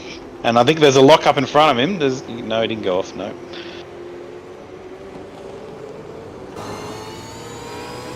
Probably a bit far back for a move. Oh, bit of stuff going on behind. Rhodey and Kempy. Oh. Rhodey's been fighting this entire race. He has not given 2 craps about any Super 2 coming through. He said, if you want this position, come and get it. Now Higginson behind. he's got to be patient here because I don't think Rody's going to let him by. He's going to have to be. Oh, He's just going to stand. Look at that. That is a stand and a half. and he might even he's- lose the spot to Cecil here. Oh, there's a bit of contact, but play on. This is definitely without his water bottle. He is struggling at the moment. You can tell that just by the nature of the car, the way he's sending it constantly, locking up. You can tell that. Yep, and there's the classic Higo skid marks on the way exiting a corner. He's in a cranky mood at the moment. He just needs to take a couple of deep breaths, let the rear tires cool down, because it's not going to work if he keeps driving this way. Jeez, Speed of the drive-through. Oh no! Oh, he's in sixth. That is disaster. Flag. yeah, I don't know where that is. I guess. Oh, it's cleared. Yeah, That's a disaster. He's crashed. oh, and Higo's gone Oh, around. Higo spins. Oh, and he's sent someone with him. Not Whether intentionally. it's Colgan that's gone, it's spun again. Yeah, that's what I warned you. That happens. He needs to calm down. But we're still green. We're still green. Yeah, McDonald's making his way through the field, up 5 from the start. Probably not as much as he would be hoping for, but looking positive. I think he's taking it a lot easier this race. I think he overstepped his mark in the first race and had a couple of pretty bad errors. So I think he's just calmly taking spots slowly, one by one, and just trying to gather back the night and see how he goes for the last race, because he's probably going to qualify a bit further up this time. Just spoke to the guys down at Luke McHugh Racing, and the 59's looking good at the moment. They've done a quick repair job on the car, and it looks like every panel is clean so far. So they pulled these panels out of the truck, and it looks like Damon's kept it clean so far. He's up 5 spots he's up 5 spots from 16th. He's up in 11th now. So good performance for Damon, guys. Over. Rogie. Yeah, most of the front have sort of stretched out into their own little bit of land. So we're watching toward the back here. Damon getting a little whack from Cecil there. And Thomas Wilson taking an opportunity to follow Damon through. Yes, well, we missed. I think Cheese had a track cut and then just crashed, I believe, on the hairpin. So we missed that, but that's real unfortunate for Cheese. He was running in the top 5, top 6, having a good. He was looking for it to be a good result.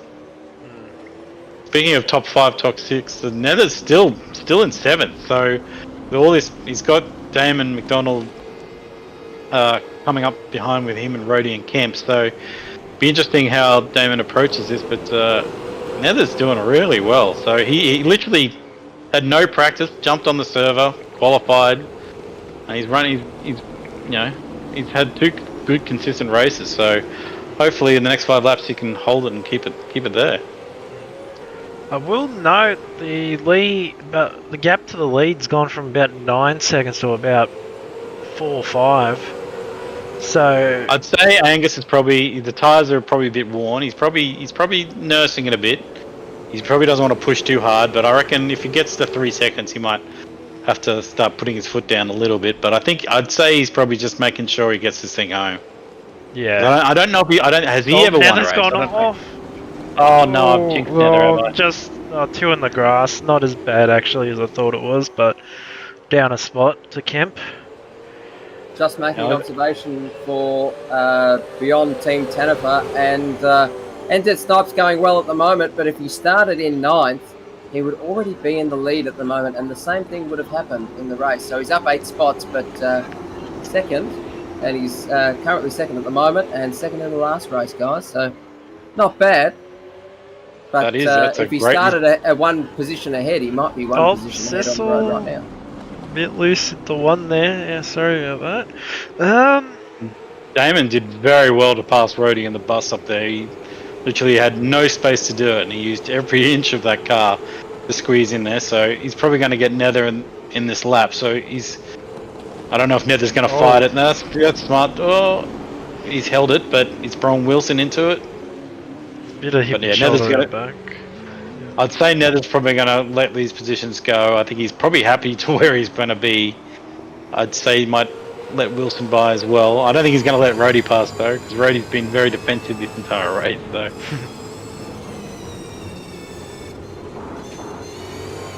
With 4 laps to go, I think Angus this will be the first race that Angus has ever won.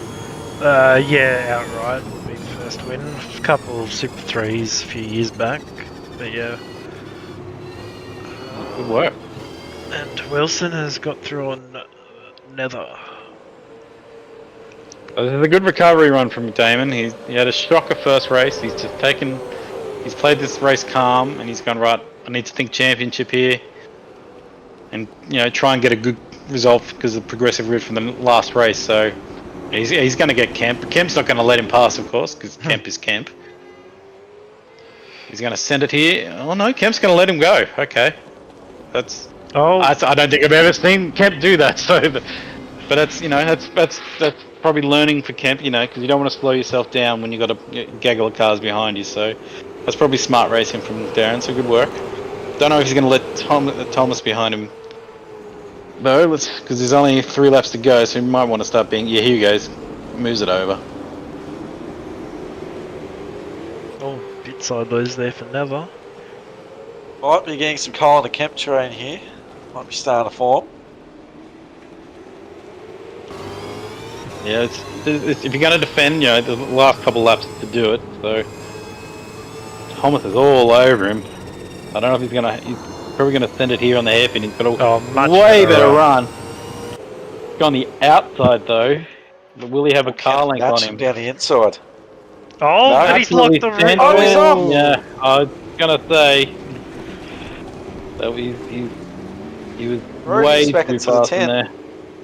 Oh, and that's all doing speedway action in front of Wilson for the fun.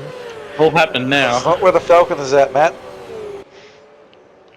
And So we got Snipes has brought it down to a 4-second lead, but I don't know if he's going to catch him.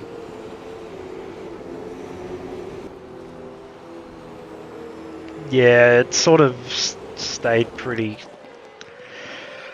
still with that 4-second gap since we pointed it out a few laps ago. And 3 to go, that'd be pretty tall order unless there was a big mistake. And I'd say as Hans mentioned, first race, second in this race. So I think he's probably going to be leading the round at the moment. So, which will be a big plus for him. He hasn't raced much due to his footy spectating commitments, but it's good to see him. He's always been fast. When he wants to be fast, not put the time in, he can definitely put some. I've had lots of good races with him back in the day, so it's good to see him back and putting on some pace. I think we've got a battle for 5th at the moment, coming out of the hairpin. Yes. No, different lap. Oh no.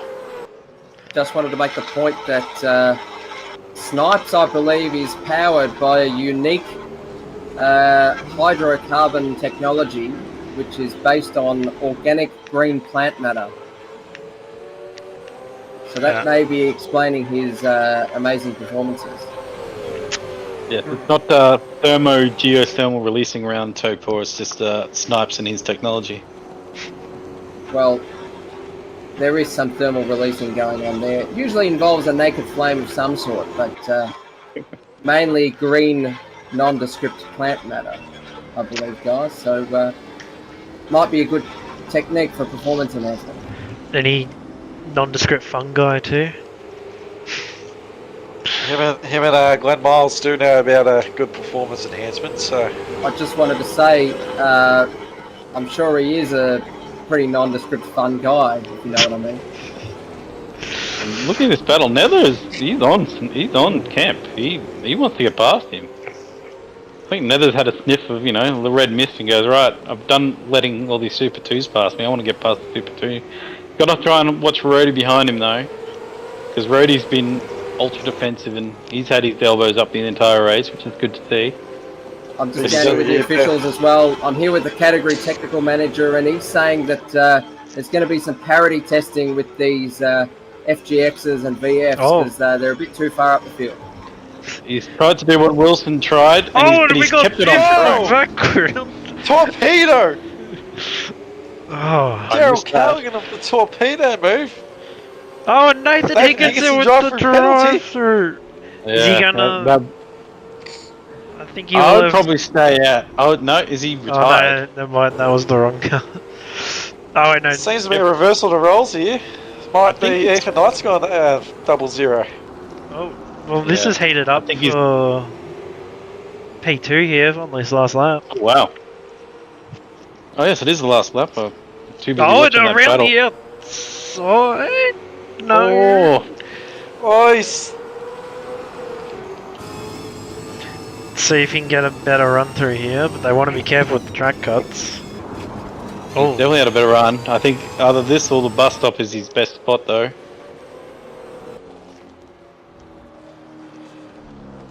I think it'll have to be the bus stop. They're actually He's catching Angus while they're battling too. Well, Angus is he's got 3 seconds. He's coming down the back straight now, so this is going to be his Yeah. win. Just want to see if there's even a sniff and a move. Doesn't look it, so we'll follow with Brown. Well Coming round done, the Angus. final corner. Yeah, very well All done. great. And I think Warwick's just passed Damon no, not Damon. Ethan Knight on the last corner. And he's on the batting to the line, and Oh. Warwick's just got him. And did No, was no, oh no. I'm not Didn't know if sure. he had an accident there. Yeah. There's a battle happening coming in the last corner now as well. Yeah, we'll cut to that if we can. Now there's just couldn't get past Kemp, but Wilson, Rhodey holds off Wilson, so well done. So a 9th and 10th for the Super 3 guys, so good work. Good recovery from Kerrison, because I believe he was one of the cars that got sent to the Shadow Realm on lap 1.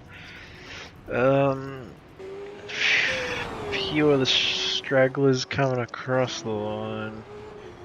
Just wanted to point out, guys, that the gap between Darren Loughnane and Jacob Palfrey at the line was only 0.3 of a second there. Did Lachlan have an off? Because he looked going slower across the line, or was I looking at another car? That just looked... Yeah, he was I don't know. going slow, but I think he'd crossed the line at least. Ah, okay. Alright, Higo's got to get that water bottle fixed, because he was definitely hot-tempered in that race. He needs to calm him down. So basically, we'll go through the results. So Angus Brown first, great work. Knight sprang it home in second, followed by Loughnane, Jacob Palfrey, Steve Warwick in fifth, Ethan Knight, Damon McDonald. So Damon McDonald came all the way back up to seventh, so that's good recovery, and he can probably make some more spots in the next race if he keeps it clean. Darren Kemp held off Nether and Rhodey, so that was a good race for those two. So Nether in ninth, Rhodey in 10th. That's the top 10. Following that, Wilson, Callahan, Matt Cecil, Kerrison, 15th, Jesse Bennett, Cracker, Walshy in 17th, Damo, Melody, Nathan Higo with the 20th, so he's had a shocker race there, and followed by Glenn Miles. And after the page doesn't scroll down and I can't alt tab, so that's... I believe at least 22nd was Cheese, because I did see DNF, and 21... Glenn Miles. yeah. Did you want to just duck into the Tanawa, the New Zealand team, and see what happened to Cheese? Because he was up in 6th, and then he got a track cut, and then he crashed, I think, and we missed that. So if you're willing to go, and if you reckon they're going to be in the mood, it's up to you to judge the mood of that room. I believe they are in a very private setting at the moment because I cannot access it. Understood. So, Yeah, I think they've closed the garage shed and locked it. I think don't think they've they're too happy. locked it firmly. I don't think they want any Australians in there. So No. Understood. Understandable. Understood. Yeah, but Snipes has gone well. He probably doesn't want us to jinx it as well. So Snipes for 2 seconds. I'm just standing outside their garage right now, and there's a lot of burning nondescript green plant matter. that Okay. I smell. So, particularly interesting. A lot of Technique? geothermal releasing. Yeah. Yeah, some geothermal releasing with a naked pilot flame. I'm hoping that they don't have any fuel in any barrels or anything like that. But anyway, guys, whatever they're doing seems to work for them, or at least one of their cars. But good performance by Cheese, but unfortunately faded at the end there. Back to you in the studio. Thank you, Hans. Yep. So I guess if there's any drivers we want to ask anything real quick before we maybe hit a break before we get to the last race. Why don't we can talk to Nether, see if, because Nether had a great race, and see what I reckon he wanted to get past Kemp at the end, and it'll be interesting to talk to the man who actually knows how to do commentary professionally. He's does the blend line commentary for the Victoria States, I believe, Victoria State Racing, I believe. So he knows what he knows what to do. I'm reliably informed that the drivers' managers are not keen on an interview at this stage. Okay. So Understood. I believe it will be after the final race that they will be available, but that is not necessarily a guarantee. So just the work down here in the pits. And let me tell you, there are a few driver managers around there earning their keep today. Did they bring out the invisible line on you? Yes. And one of them, I believe he used to work with Mark Dutton, so maybe that's one of those things. But anyway. How many There you teams go. do you have? And Scott Morrill says Angus for his first win. Yeah, you can throw a big old party with him when you see him at work next. Yeah, we'll definitely have to. You'll have to interview him after the race. That was a great race. I think he left it pretty much led it from start to finish. Did he get it at the? I can't remember the exact start, but I think he pretty much went from green to checkered. So great work. Shows what happens when you keep your head down while the chaos is happening around you. If Hans wants a challenge, he can try and get a word from Higo, see what's happening. If he's that'd be entertaining to see how Higo's going. But somehow I doubt he'll be let into that garage at this current state. I think they're working feverishly to fix that drink bottle situation because he has to keep his temperature down to try and keep the rear tires on that car. I'm led to believe that some of the geothermal activity has increased around the Taupo area due to the lack of a drink bottle for young Nathan Higginson. So obviously it's all gone wrong. And the geothermal activity is increasing due to his temper. Nah, it's the chemtrails, mate. The chemtrails, yeah. I believe they weren't the chemtrails. It was the temp trails, I believe. Ah, yes. So just a bit of a lull here until we start the next race. So I think so. It's sort of filtered out that sort of like the first 3 laps sort of filtered out the field. So it should be hopefully a less hectic first couple of laps. But I say that now, probably going to be 2 pace cars at the moment, safety cars. So it'll be interesting. I think there's definitely a shot for Damon to come through and get onto the podium at least, which will help him in the championship. Like I don't know. I think the aren't as many points for a sprint race, but there's still points. So it'll be interesting to see. So do we have an updated current leaderboard standings? No, not live. No, we don't have Rossi on it. Oh, okay. I believe would still be Darren Lognan in the lead, especially after that second race. Yeah, it'll be interesting to see where it all shakes out by the end of it. Yeah, I think we might hit a break. I think we got about, how long are we going to have? About 3 or so minutes, yeah. Right, well, we'll hit a break and we'll come back when that is ready to start. Yeah. Important pit stop for Scaife now, pulling into refuel. Oh, but watch this! Ambrose has blocked him on the inside. Scaife now left with no option but to let him pass.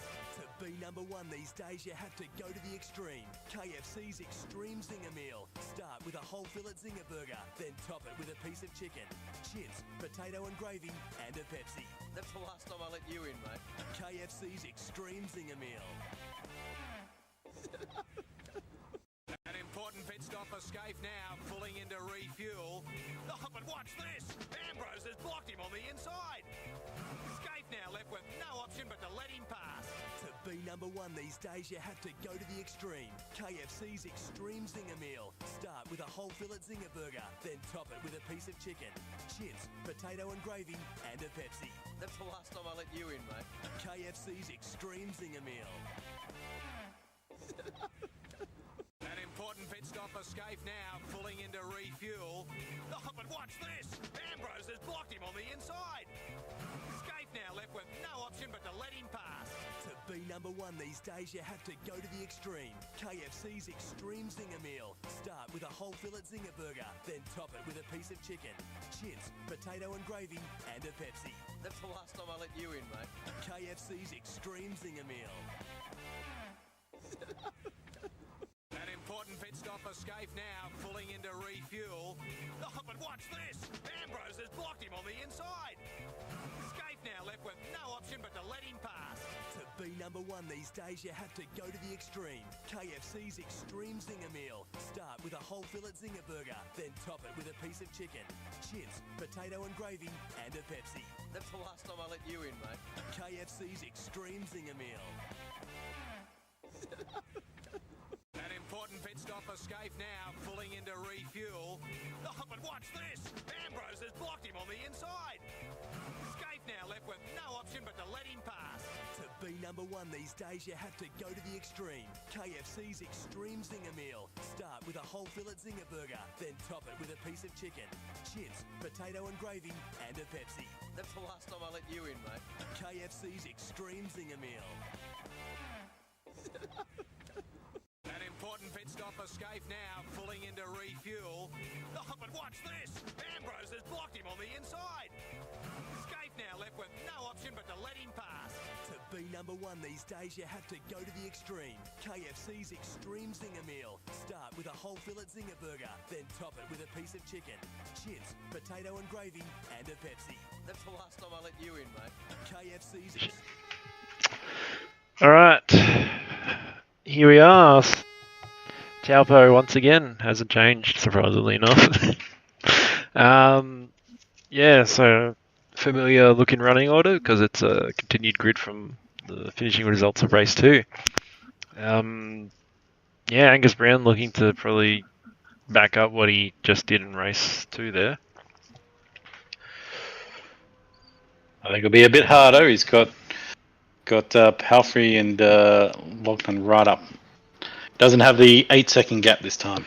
Oh, we're going already. Okay.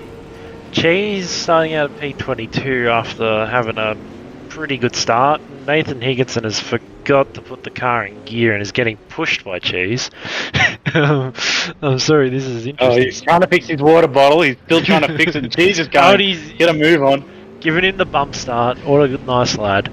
I hope he hasn't damaged his car doing that. SDS Racing Glenn Miles at P21. Newly fitted water bottle, Higginson in P20. P19, oh, bit of biff. P19 for Melody. First of the Dados. P18 and the other Dado of Damo. Beyond Racing, Brian Walsh in the Tassie Devil Virtual Sports with those horrific rims. Haven't mentioned that tonight. Horrific rims. Cracker for the first of the PVF Holden Racing Team cars. Jesse Bennett in 15th.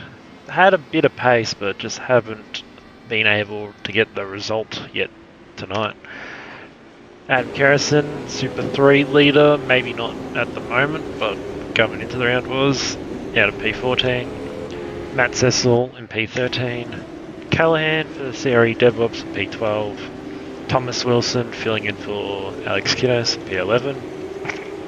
Rody with a top 10 start here. Nether starting in front in ninth. Race 2's winner, by the way. Oh, Super 3 winner? Yep.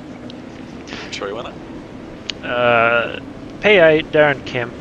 P7, David McDonald. Good recovery so far for him. Ethan Knight, P6, also good recovery after an unfortunate pit lane drive-through. Steve Warwick, P5, pretty good night overall for him. Jacob Palfrey, P4, trying to get a second win of his career and the night. Darren Longman, P3, trying to get his first win for the night.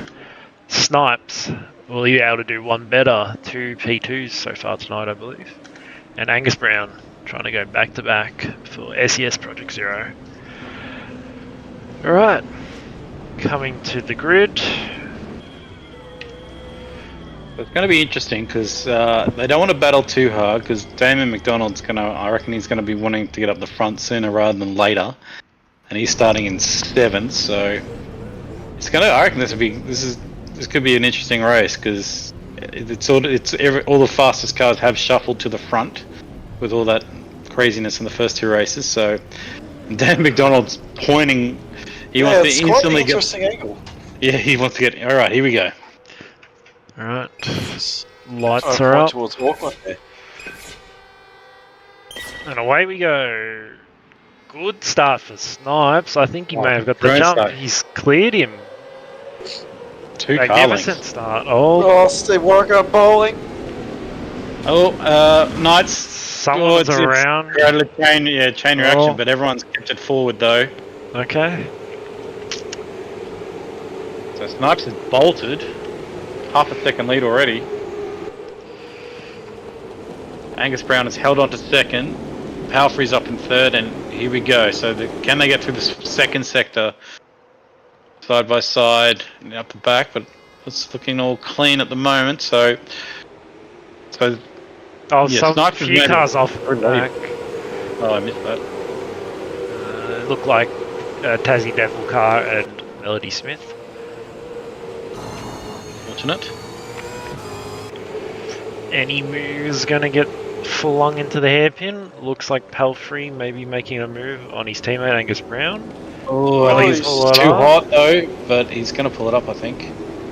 He's pulled up. Very expensive lawnmower there, though. We're back to the Kiwi 1-2 fight again that we saw in race 1.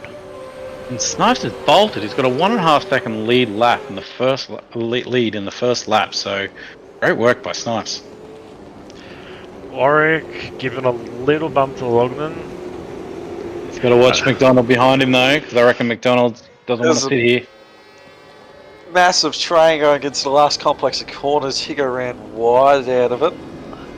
Oh, I think Damon might pull this off here as the outside becomes the inside. Needs to be careful here. Oh, just pulled back in time. It's really spicing up from P18 to P8 here. It's a 10-car battle going on. And I believe Ethan Knight's just got past Netherelmian. Thomas Wilson looking to do the same. Yeah, so there's definitely from night onwards, train of 10 cars. It's definitely thinning out at the front, so the Snipes holding on to that lead.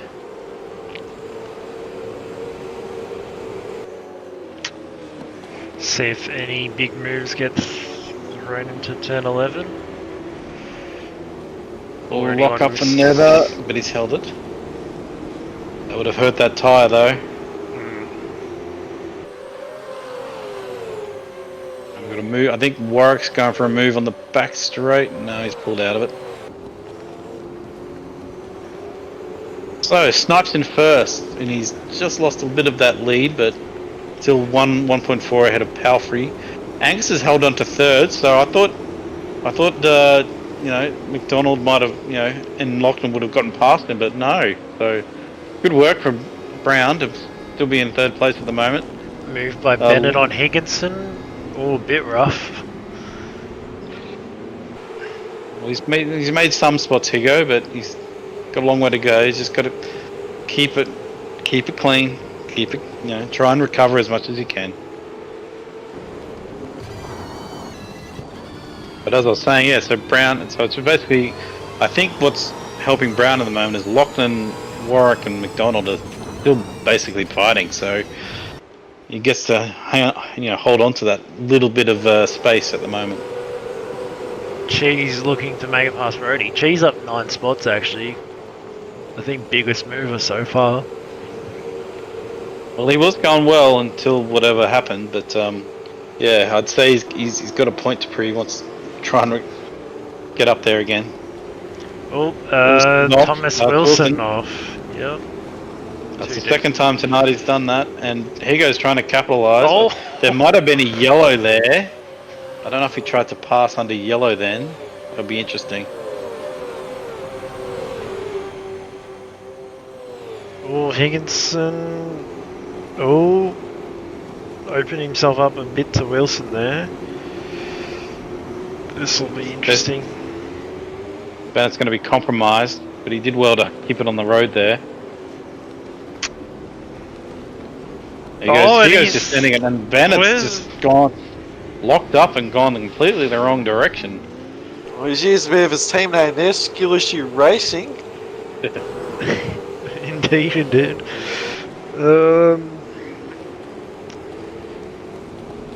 I believe that was the Sam Blacklock manoeuvre. Back to you guys in the studio.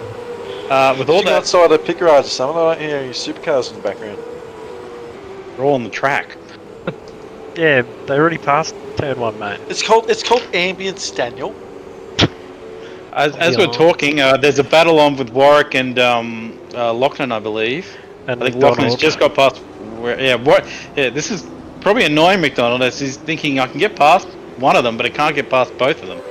And they've both been sort of battling in front of him, so and it's giving because they did actually slowly catch up to Brown, but with all this during this lap, Brown's actually got another. He's gained another half a second on him again. Oh, bit of contact. Oh, a bit more contact. And that's going to compromise him. Damon's just going to send it right down the inside, and I say he's not going to let up. He's got half a car. No, he's being smart about it. Oh, but again, Warwick is sideways, and he's held it. Damon's, I don't know if he's got anywhere to go here after this S-bend, if he's going to be able to get to the right hand here. And the contact, and that sent him off the road. So, yeah, he hadn't really nowhere to go there. He probably should have backed out a bit earlier because there's no way you're passing around the outside of that inside. And I think Hans, we might have need to cross the Hans. Was that Hans trying to cross to us? I think his finger slipped.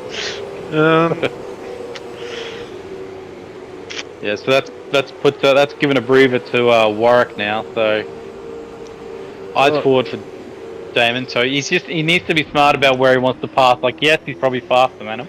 Battle for the lead.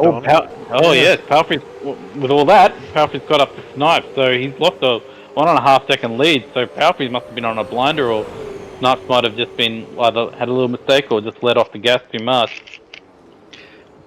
Can he capitalise and take the lead? Yeah, I think it's just been a slow burn catching up, and then a bit of the draft has just accelerated that. Will he... Just down here in the pits, and looks like Palfrey is powered by V energy drink, and it looks like the V consumption has gone up, but I believe Snipes is having a slow burn at the moment, so he needs to start burning more before he needs to be able to run away into the distance. Snipes is already on the defence. I think he's covered into T1, and he's making that ZB very wide at the moment. So which he should. It's the battle for the lead at the moment. So this might bring Lachlan. Like, they've got a about 5 second gap to Lachlan behind it. So if they keep this up, Lachlan might slowly. As we say that, yeah, I don't know. Was there contact there? I missed at the beginning of that, but yeah, that's unfortunate. I think he just got a bit loose there. He does have the pace, and I reckon we'll see him back there in a lap or two, so we'll cut to someone else. And it's Damon- still. Yep. Yeah. Sorry. Yeah. I was just saying. Said Damon's still behind Warwick after all that.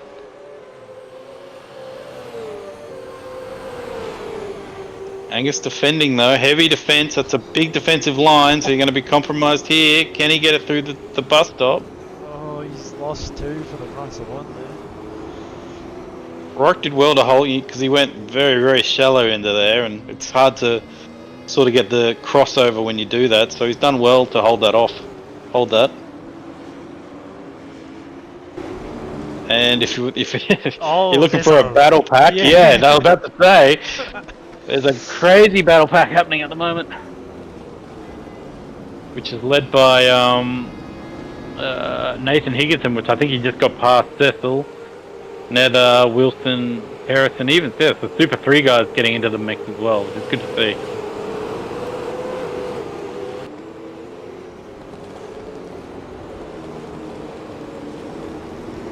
Everyone seemed to be playing fairly nicely until Darren Kemp sends a bit of a haymaker in there.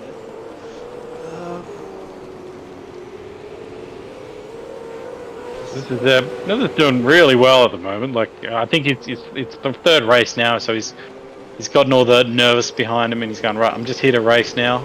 Learned the track, and he's done well. Oh, but is that Higginson on him again? Oh!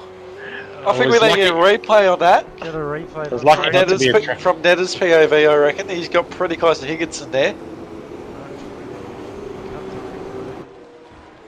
And Cheese is around. Sorry, I just saw Cheese go around them, but we'll watch this replay first.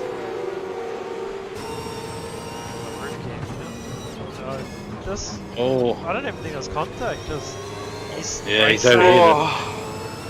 But I think Jesse hit Cheese and he's readdressed Cheese possibly. I sort of was watching 2 screens at once. So I couldn't really tell what happened there, but that's unfortunate for Cheese. He was going through the field, I believe, and yeah, I think he got tagged in the back exiting the hairpin.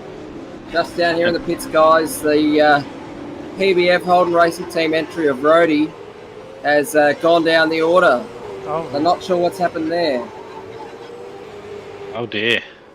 Back there with Cheese, they weren't related. Or maybe it might have been him redressed. I'm on the drone cam, so it's sort of hard to tell from looking at the beginning of the back straight. You're So drone out there? Oh, What's up? I'm What's trying to. a crap one.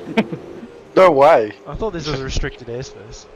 Yeah, I thought this was restricted airspace. Can you go fly into one of the cars and we'll see what happens? No, they got a drone. They got a drone at Taupo. It's the same one that zoomed around Wood when he stacked it in practice. Sick.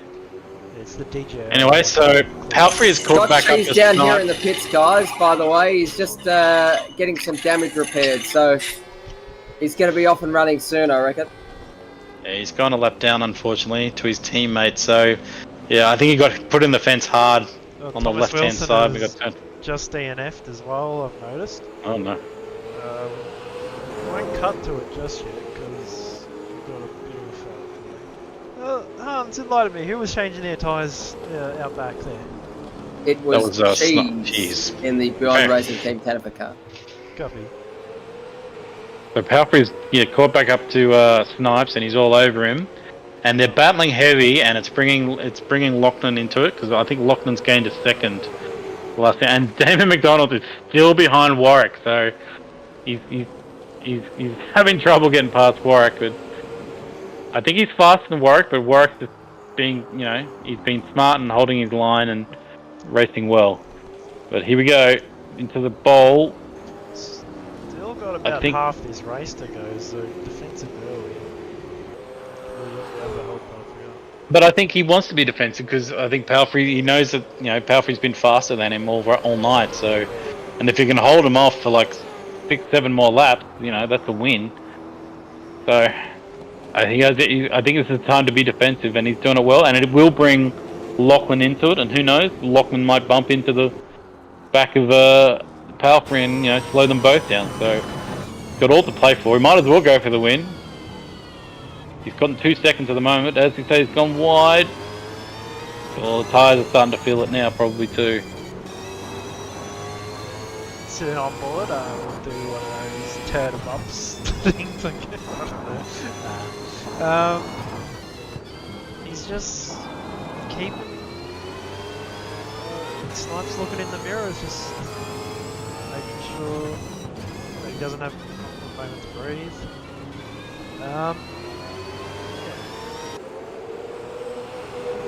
I think there's a lap car they're catching as well, so that could be interesting if that plays into it. As in fact, as well, I've just noticed we have a DNF, Thomas Wilson. Yes, a few laps ago I believe that happened. I'm not sure. Oh, there you go. Now this could be a chance for he's locked up, but he's blocked him as he's locked up. So that's probably going to be a bit annoyed at that because I think he had a perfect over and under switch for the back straight there. But they've lost half a second to Lachlan in that lap now, so it's tightening up, and then they're going to be catching up to looks like Melody Smith, who she's probably about 2 seconds slower a lap than these fast front runners. So they don't want to meet her in the second sector because it's going to be hard to pass through all those those left right sections. So this could be quite interesting. They're catching. I reckon they might catch her probably just before the hairpin at this rate. So and this is also bringing Darren Logman into it. He's starting to get a bit closer to the back of Palfrey now. Guys, just noticed that Nathan Higginson has DNF'd, so he's just pulled the car behind the wall. It's all over. It's okay. A beer water bottle failure, it looks like, unfortunately. But that's the thing with no water bottle, he just overheats, and that's not good. But back to this now, and if all three of them are going to probably, if Melody, if they can get to the back straight, hopefully she'll pull over to the left at the back straight, because I think that's when they're going to catch her. You do not want to be, the last thing you want. They're going to have, she's going to be yelled at blue plates. Oh, as we say, but he's held it. Yeah. Well done. And Darren is said, thank you. He's got the run here, and Melody Smith is still there, so she hasn't pulled, well, I suppose she's probably got a better run than all three of them out of that lap, so hopefully... Darren intervenes. Oh, this might be looking good for Darren here. Yep, because I think Snipes... Okay, so she's moving out of the way, but she's going to be on the racing line, but yeah, she's done well then. She can't Sam McDonald gets a drive-through penalty. Oh no, and he was in fifth, so he's been trying to get past Warwick, and he's obviously, can't see the, he's probably been cutting the lines too fine, and that's cost him. Probably should have backed it off a little once he got his, fourth and final warning. But now a drive-through now, so it'll be interesting to see where he pops out. That's a shame for Damon. He's had a rough. He had all right race 2 to get back up to 7th, but not the race 3 he was looking for.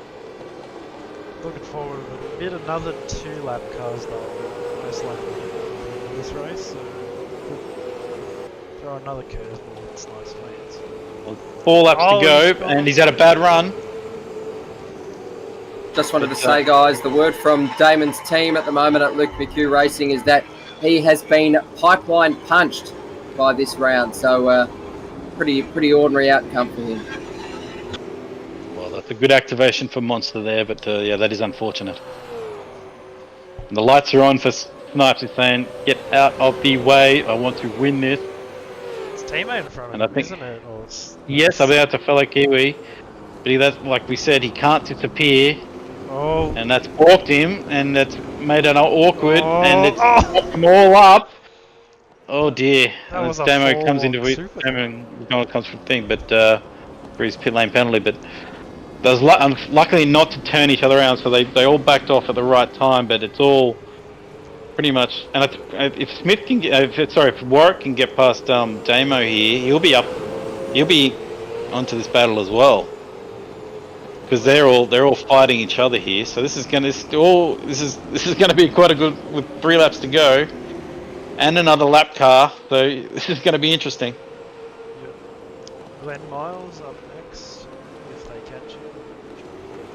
This space. Just Darren just trying to keep the fire lit under Snipes' backside, and Glenn He's, Mars has left he's him. got out of the way at a good spot. That's probably the best spot he could have done there, so well done. Yep.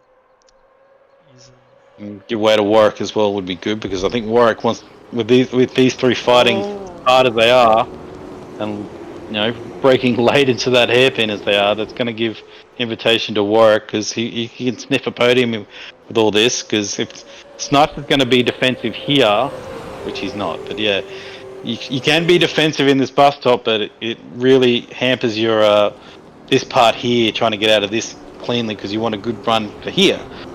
So you need to hit that line pretty much spot on without being compromised.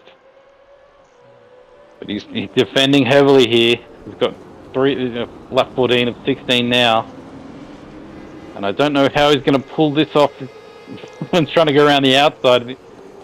You just got to, in this, with this section of the racetrack, you just want to be behind him.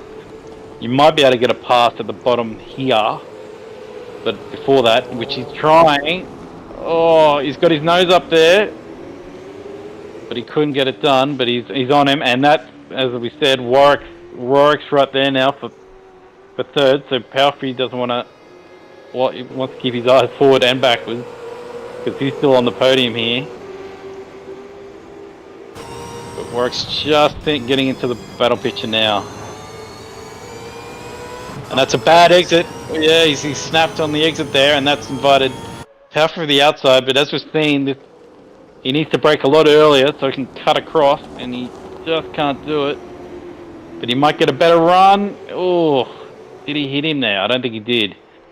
But I think he's got a better run here. But that said, I think Warwick's got the best run out of all three of them, and Warwick's going for the outside line. So here we go. Warwick wants his podium. Oh, bit of contact. Oh, contact. They survived. Going around for 2 to go here. That's lucky that was not a turn, but Warwick's made his intentions clear. And so he's got Palfrey a bit rattled here. But that's given breathing space for Lachlan to focus on Snipes now. So I think Lachlan's best spot is basically trying to get on the inside for the hairpin, as Damo gets a drive through penalty, so he's obviously track cut too much. That's his second But yeah. one. Oh, was it? Yeah. Oh, okay. But yeah, so through here you can't really. It's really tough to pass. But in basically the second half of the second sector to the third sector is basically your best passing spot. So he's not really on him here unless he gets a really good exit here. But basically, it's either the hairpin or the end of the back straight is his best spot. So I reckon he should set him up for this corner, take it wide, try and get the best run he can out of this corner. So take it a bit wider, and he wants to cut in a bit finer, but but while he slipped, he still had a good exit. So it's coming down to the last lap, and Palfrey's still there, so he doesn't want to make too much of a big mistake here.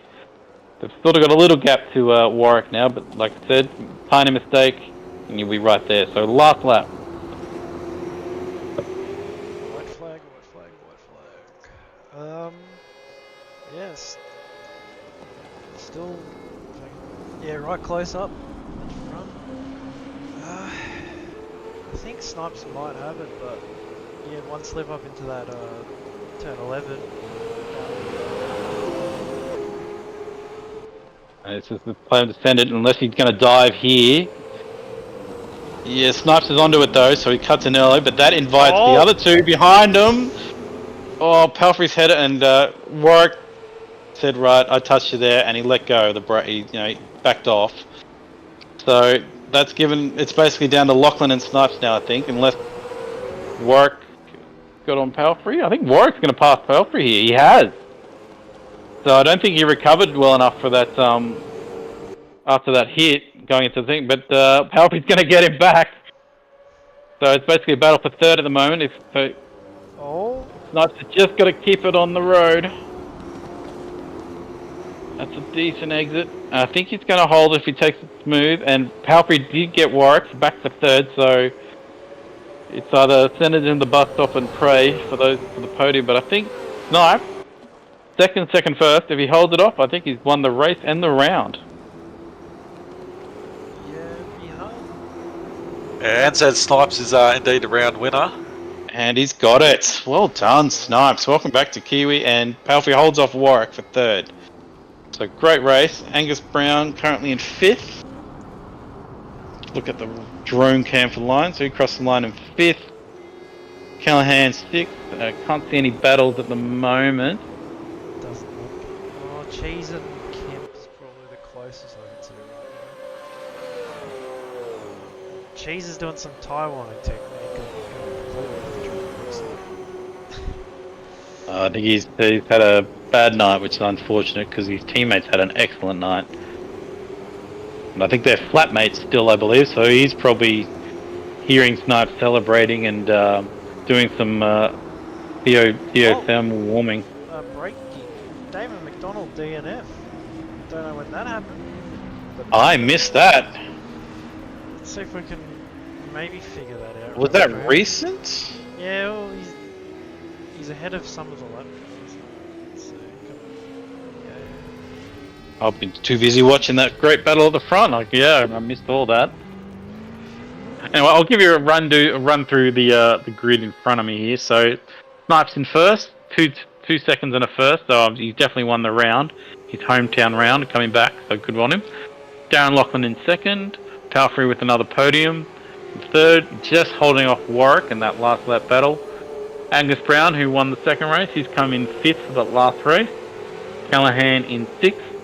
Ethan Knight had a better race this time in seventh, as well as Jesse Bennett. So he's had pace this race, but this night, but he kept on getting hit, I think. So good eighth for Bennett. Matt Seffel in ninth. So I think he started down the back. So that's a great ninth place for Matt Seffel. Nether again in the top 10. I think he's had 3 top 10, maybe. So I think he might be leading Super 3 now. Nether, he had a great night in his FX. Nether, in fact, also is the Super Shorty round winner. Yes, as he should be with the results like that. Darren Kemp came in 11th, and then followed by Adam Kerrison, Cracker and Rhodey for 13th and 14th with the Super 3s. Brian Walsh in 15th. I think that's a better race from him. I think he was the 20th last race. Damon McDonald, I've got a DNF here, but he's coming in 16th. So I think he's had a DNF in the last lap. Yeah, because Glenn Miles is 17th. The word from the pits, guys, is that Damon McDonald had an accident on the last lap and he's hit the wall and it's all over. It was about 10 seconds before I jumped in there just to figure out what's going on. So really rough round for poor Damon, but I'm sure he will bounce back at the next round, guys. Back to you. Yeah, because I think he was running 6th. I think I think he was in the top 10. Yeah. So Glenn Miles, Cheese, Damo, Melody in 20th, and Higo with that severe water bottle failure. So he needs to get that cooling system happening for next round. Speaking about drinks, news from the pits. In fact, Dan McDonald's has had too many rums before he got in the car tonight, apparently. Not the rumbos. That'll do it. Yeah, you couldn't mix rum with pipeline punch. That'll definitely cause you problems. So absolutely. Yeah, so that's probably a good reason why he's munted it in the fence in the last lap. But he had some pace, so maybe if he backed off on the rums and the pipeline punch, he might end up in better results next time. But I'll probably let you guys do the interviews now, and I'll probably shut my face because I've probably been talking too much. Yeah. I think you're the cement for this stream.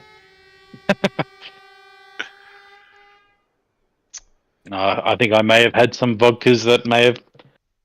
Yeah, but don't let me do race interviews. All I did was talk about tires last time I did Taupo.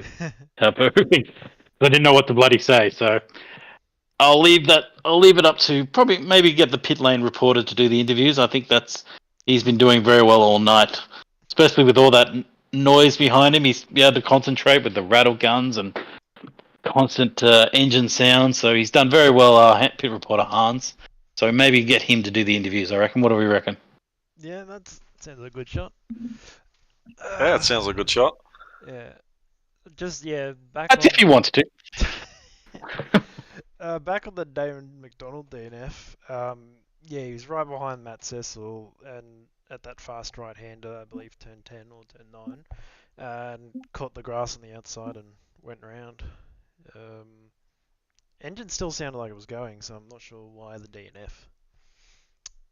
Looks like we've been visited by people, so Well, the booth has been invaded. The booth has been invaded.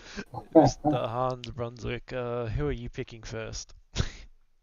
As tribute. Let's go with the man of the moment, NZ Snipes. And Snipes, it's been a little while since I've had a chat to you in this setting and also in general. So how do you think your race went, considering you're the round winner? And tell us, how does it feel? Oh man, Hans, g'day mate. Who saw that coming? I certainly bloody well didn't. I'd done about 10 laps of practice before tonight, so I'm pretty chuffed, honestly. I knew I didn't have the pace, so I just knew in that last race particularly, if I got a good start, I'd just try to do that and then park the bus. That was the whole strat, bro. I know Taupo's a bit hard to overtake at, so I was just trying to be as wide as possible, I suppose. Amazing there, and your performance was fantastic, very consistent. I did make a remark that if you started in 9th in the previous 2 races, you probably would have got up to 1st because you did make 8 spots, but great to see you get a win in the final race. Now, I just wanted to ask about the fuel map in your car. It was very, very smoky. There was a lot of white smoke coming out. Is that a particular map used for the organic matter that powers your vehicle? Certainly powered by, I call it green fuels, Hans. I call it green fuels. I'm a green fuel powered car, and I really like to try turn it on there when I can. But no, in all seriousness, those starts, well, I was feeling pretty lucky. I couldn't believe it in the first race. I started 10th, and by the corner 2, I was 3rd. I don't know what happened, but I found myself in a good spot, and I did not expect to be up here tonight doing this well. I was hoping to do all right, given it's the home race of the calendar, Hans. But, boy, it's good to get a monkey off your back. It's been actually since round 1 last year that I've actually got a win in this series. So it's nice to get one and just have a consistent night. Jeepers creepers, who saw that coming? Well, congratulations, and I'm sure the hometown crowd would be very proud of their man. And also up the wires, of course. So well done. Up Have a the great fucking night. wires, Hans. Thanks, mate. You're a legend, bro. Our second place getter. I don't believe we have him, but He's not here. we have the But we have a race winner from race 2, which is Jacob Palfrey, also another Kiwi, race 1. and another hometown hero. And how did it feel winning race 2? And how did your race go? And how did your round go in general, actually? I don't really know, Hans, because I didn't win race 2, but it wasn't too bad of a race 2, mate. Thank you. I think I've had a stroke. Who won race 2? Angus. Angus did. Oh, same. All these names start to blend in for a while, and I've been out of it for a while. Am I not I thinking remember weekend? Snipes, though. That's all right. But anyway, Jacob, you had a very, very good race too. Did you win a race at all tonight, Yeah, or race am I one. having? Yeah. He won race 1. And pole. He won race 1, so I wasn't wrong. I was just mistaken. But Jacob, great job tonight. And Thank are you. you going to carry this performance forward now that you've got your monkey off your back, that you've won a Super 2 race? Are you going to absolutely press on and bring it to them? Oh, mate, Damon doesn't know what's coming in these next couple of rounds, mate. I've got 1,000 Filipino dollars being on the championship, so I've got to put my money got to put my mouth where my money is. That's the word. Or is it the other way around? Shit. Put it Put your whatever money way where you your mouth is. Put your Put it mouth where- where the money is. Doesn't matter as long as it gets there, mate. But congratulations on a very stellar performance tonight.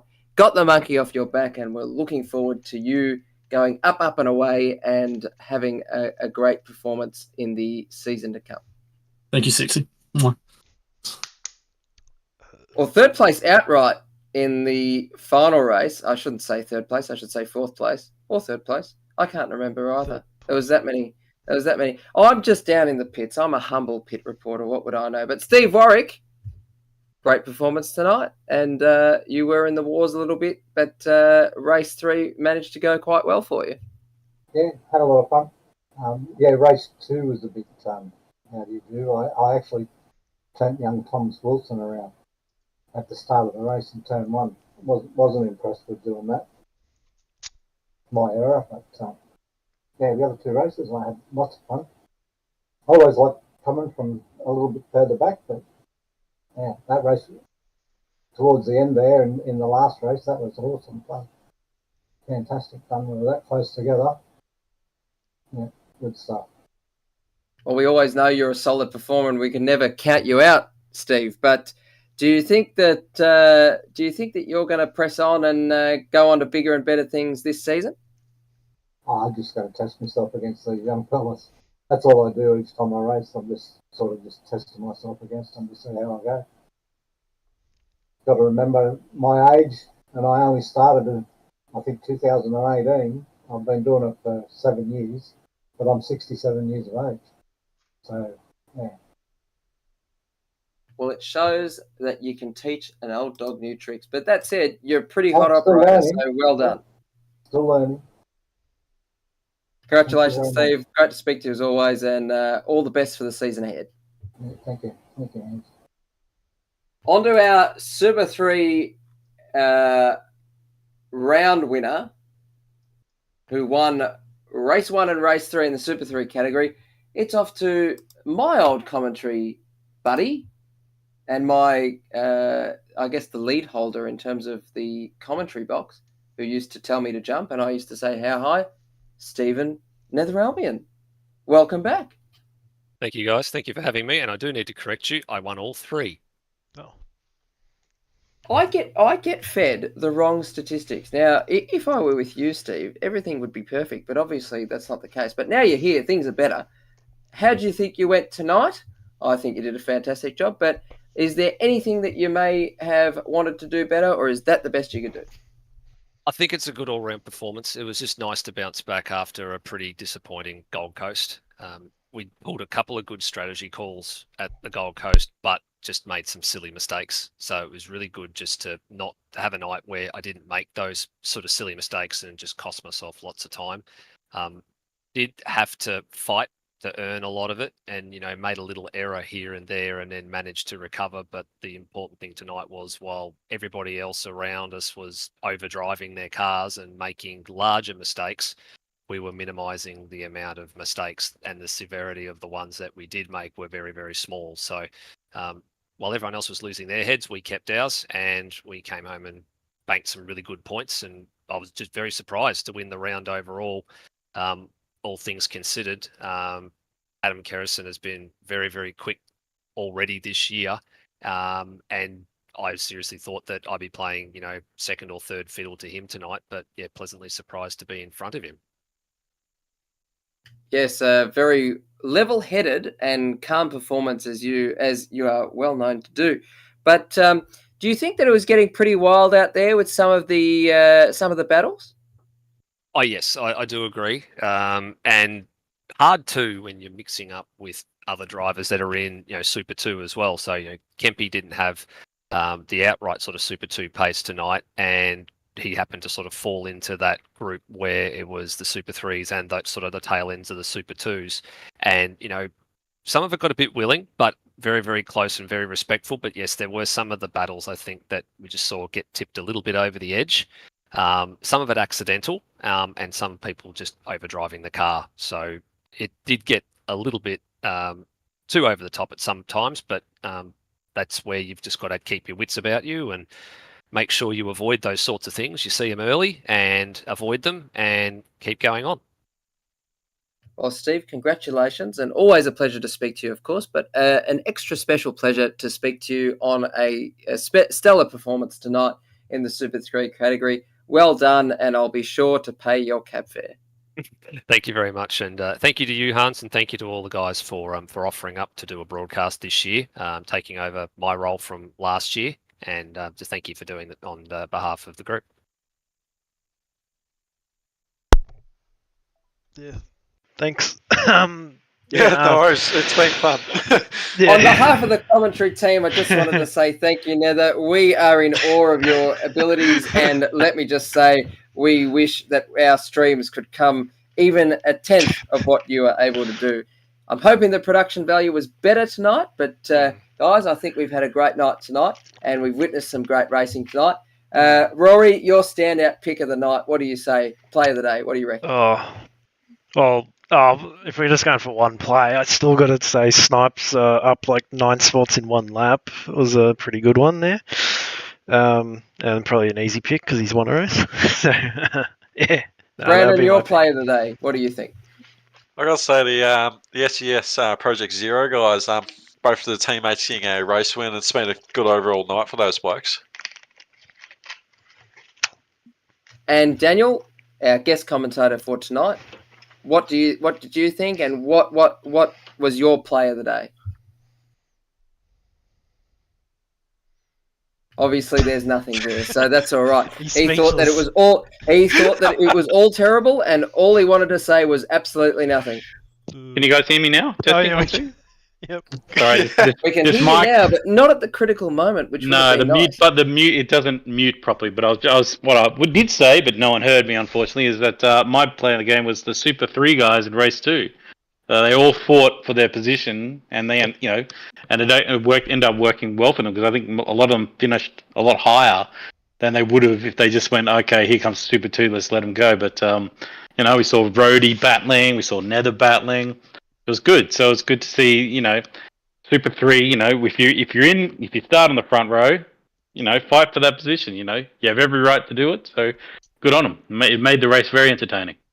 You stole words out of my mouth because I was going to say something similar. It's good to see a bit of diversity in the battles between the classes. Good to see Netta and Rhodey holding off the Super 2 guys and giving them a run for their money, per se. Well, for me, the highlight of the night was seeing that the VF Commodore and the FGX Falcon are still up there against the ZB Opel and the Ford FGX Mustang 2-door.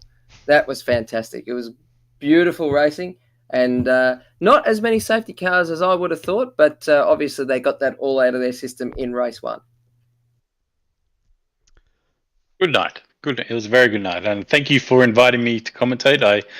I had to. I was a bit nervous, so I did down 1 or 2 vodkas, but thankfully I didn't talk nothing but tires at the time. So I do tend to blabber on, which is a common thing to do in commentary we've seen. But thank you for inviting me. I thought it was a great night of racing. It was very entertaining.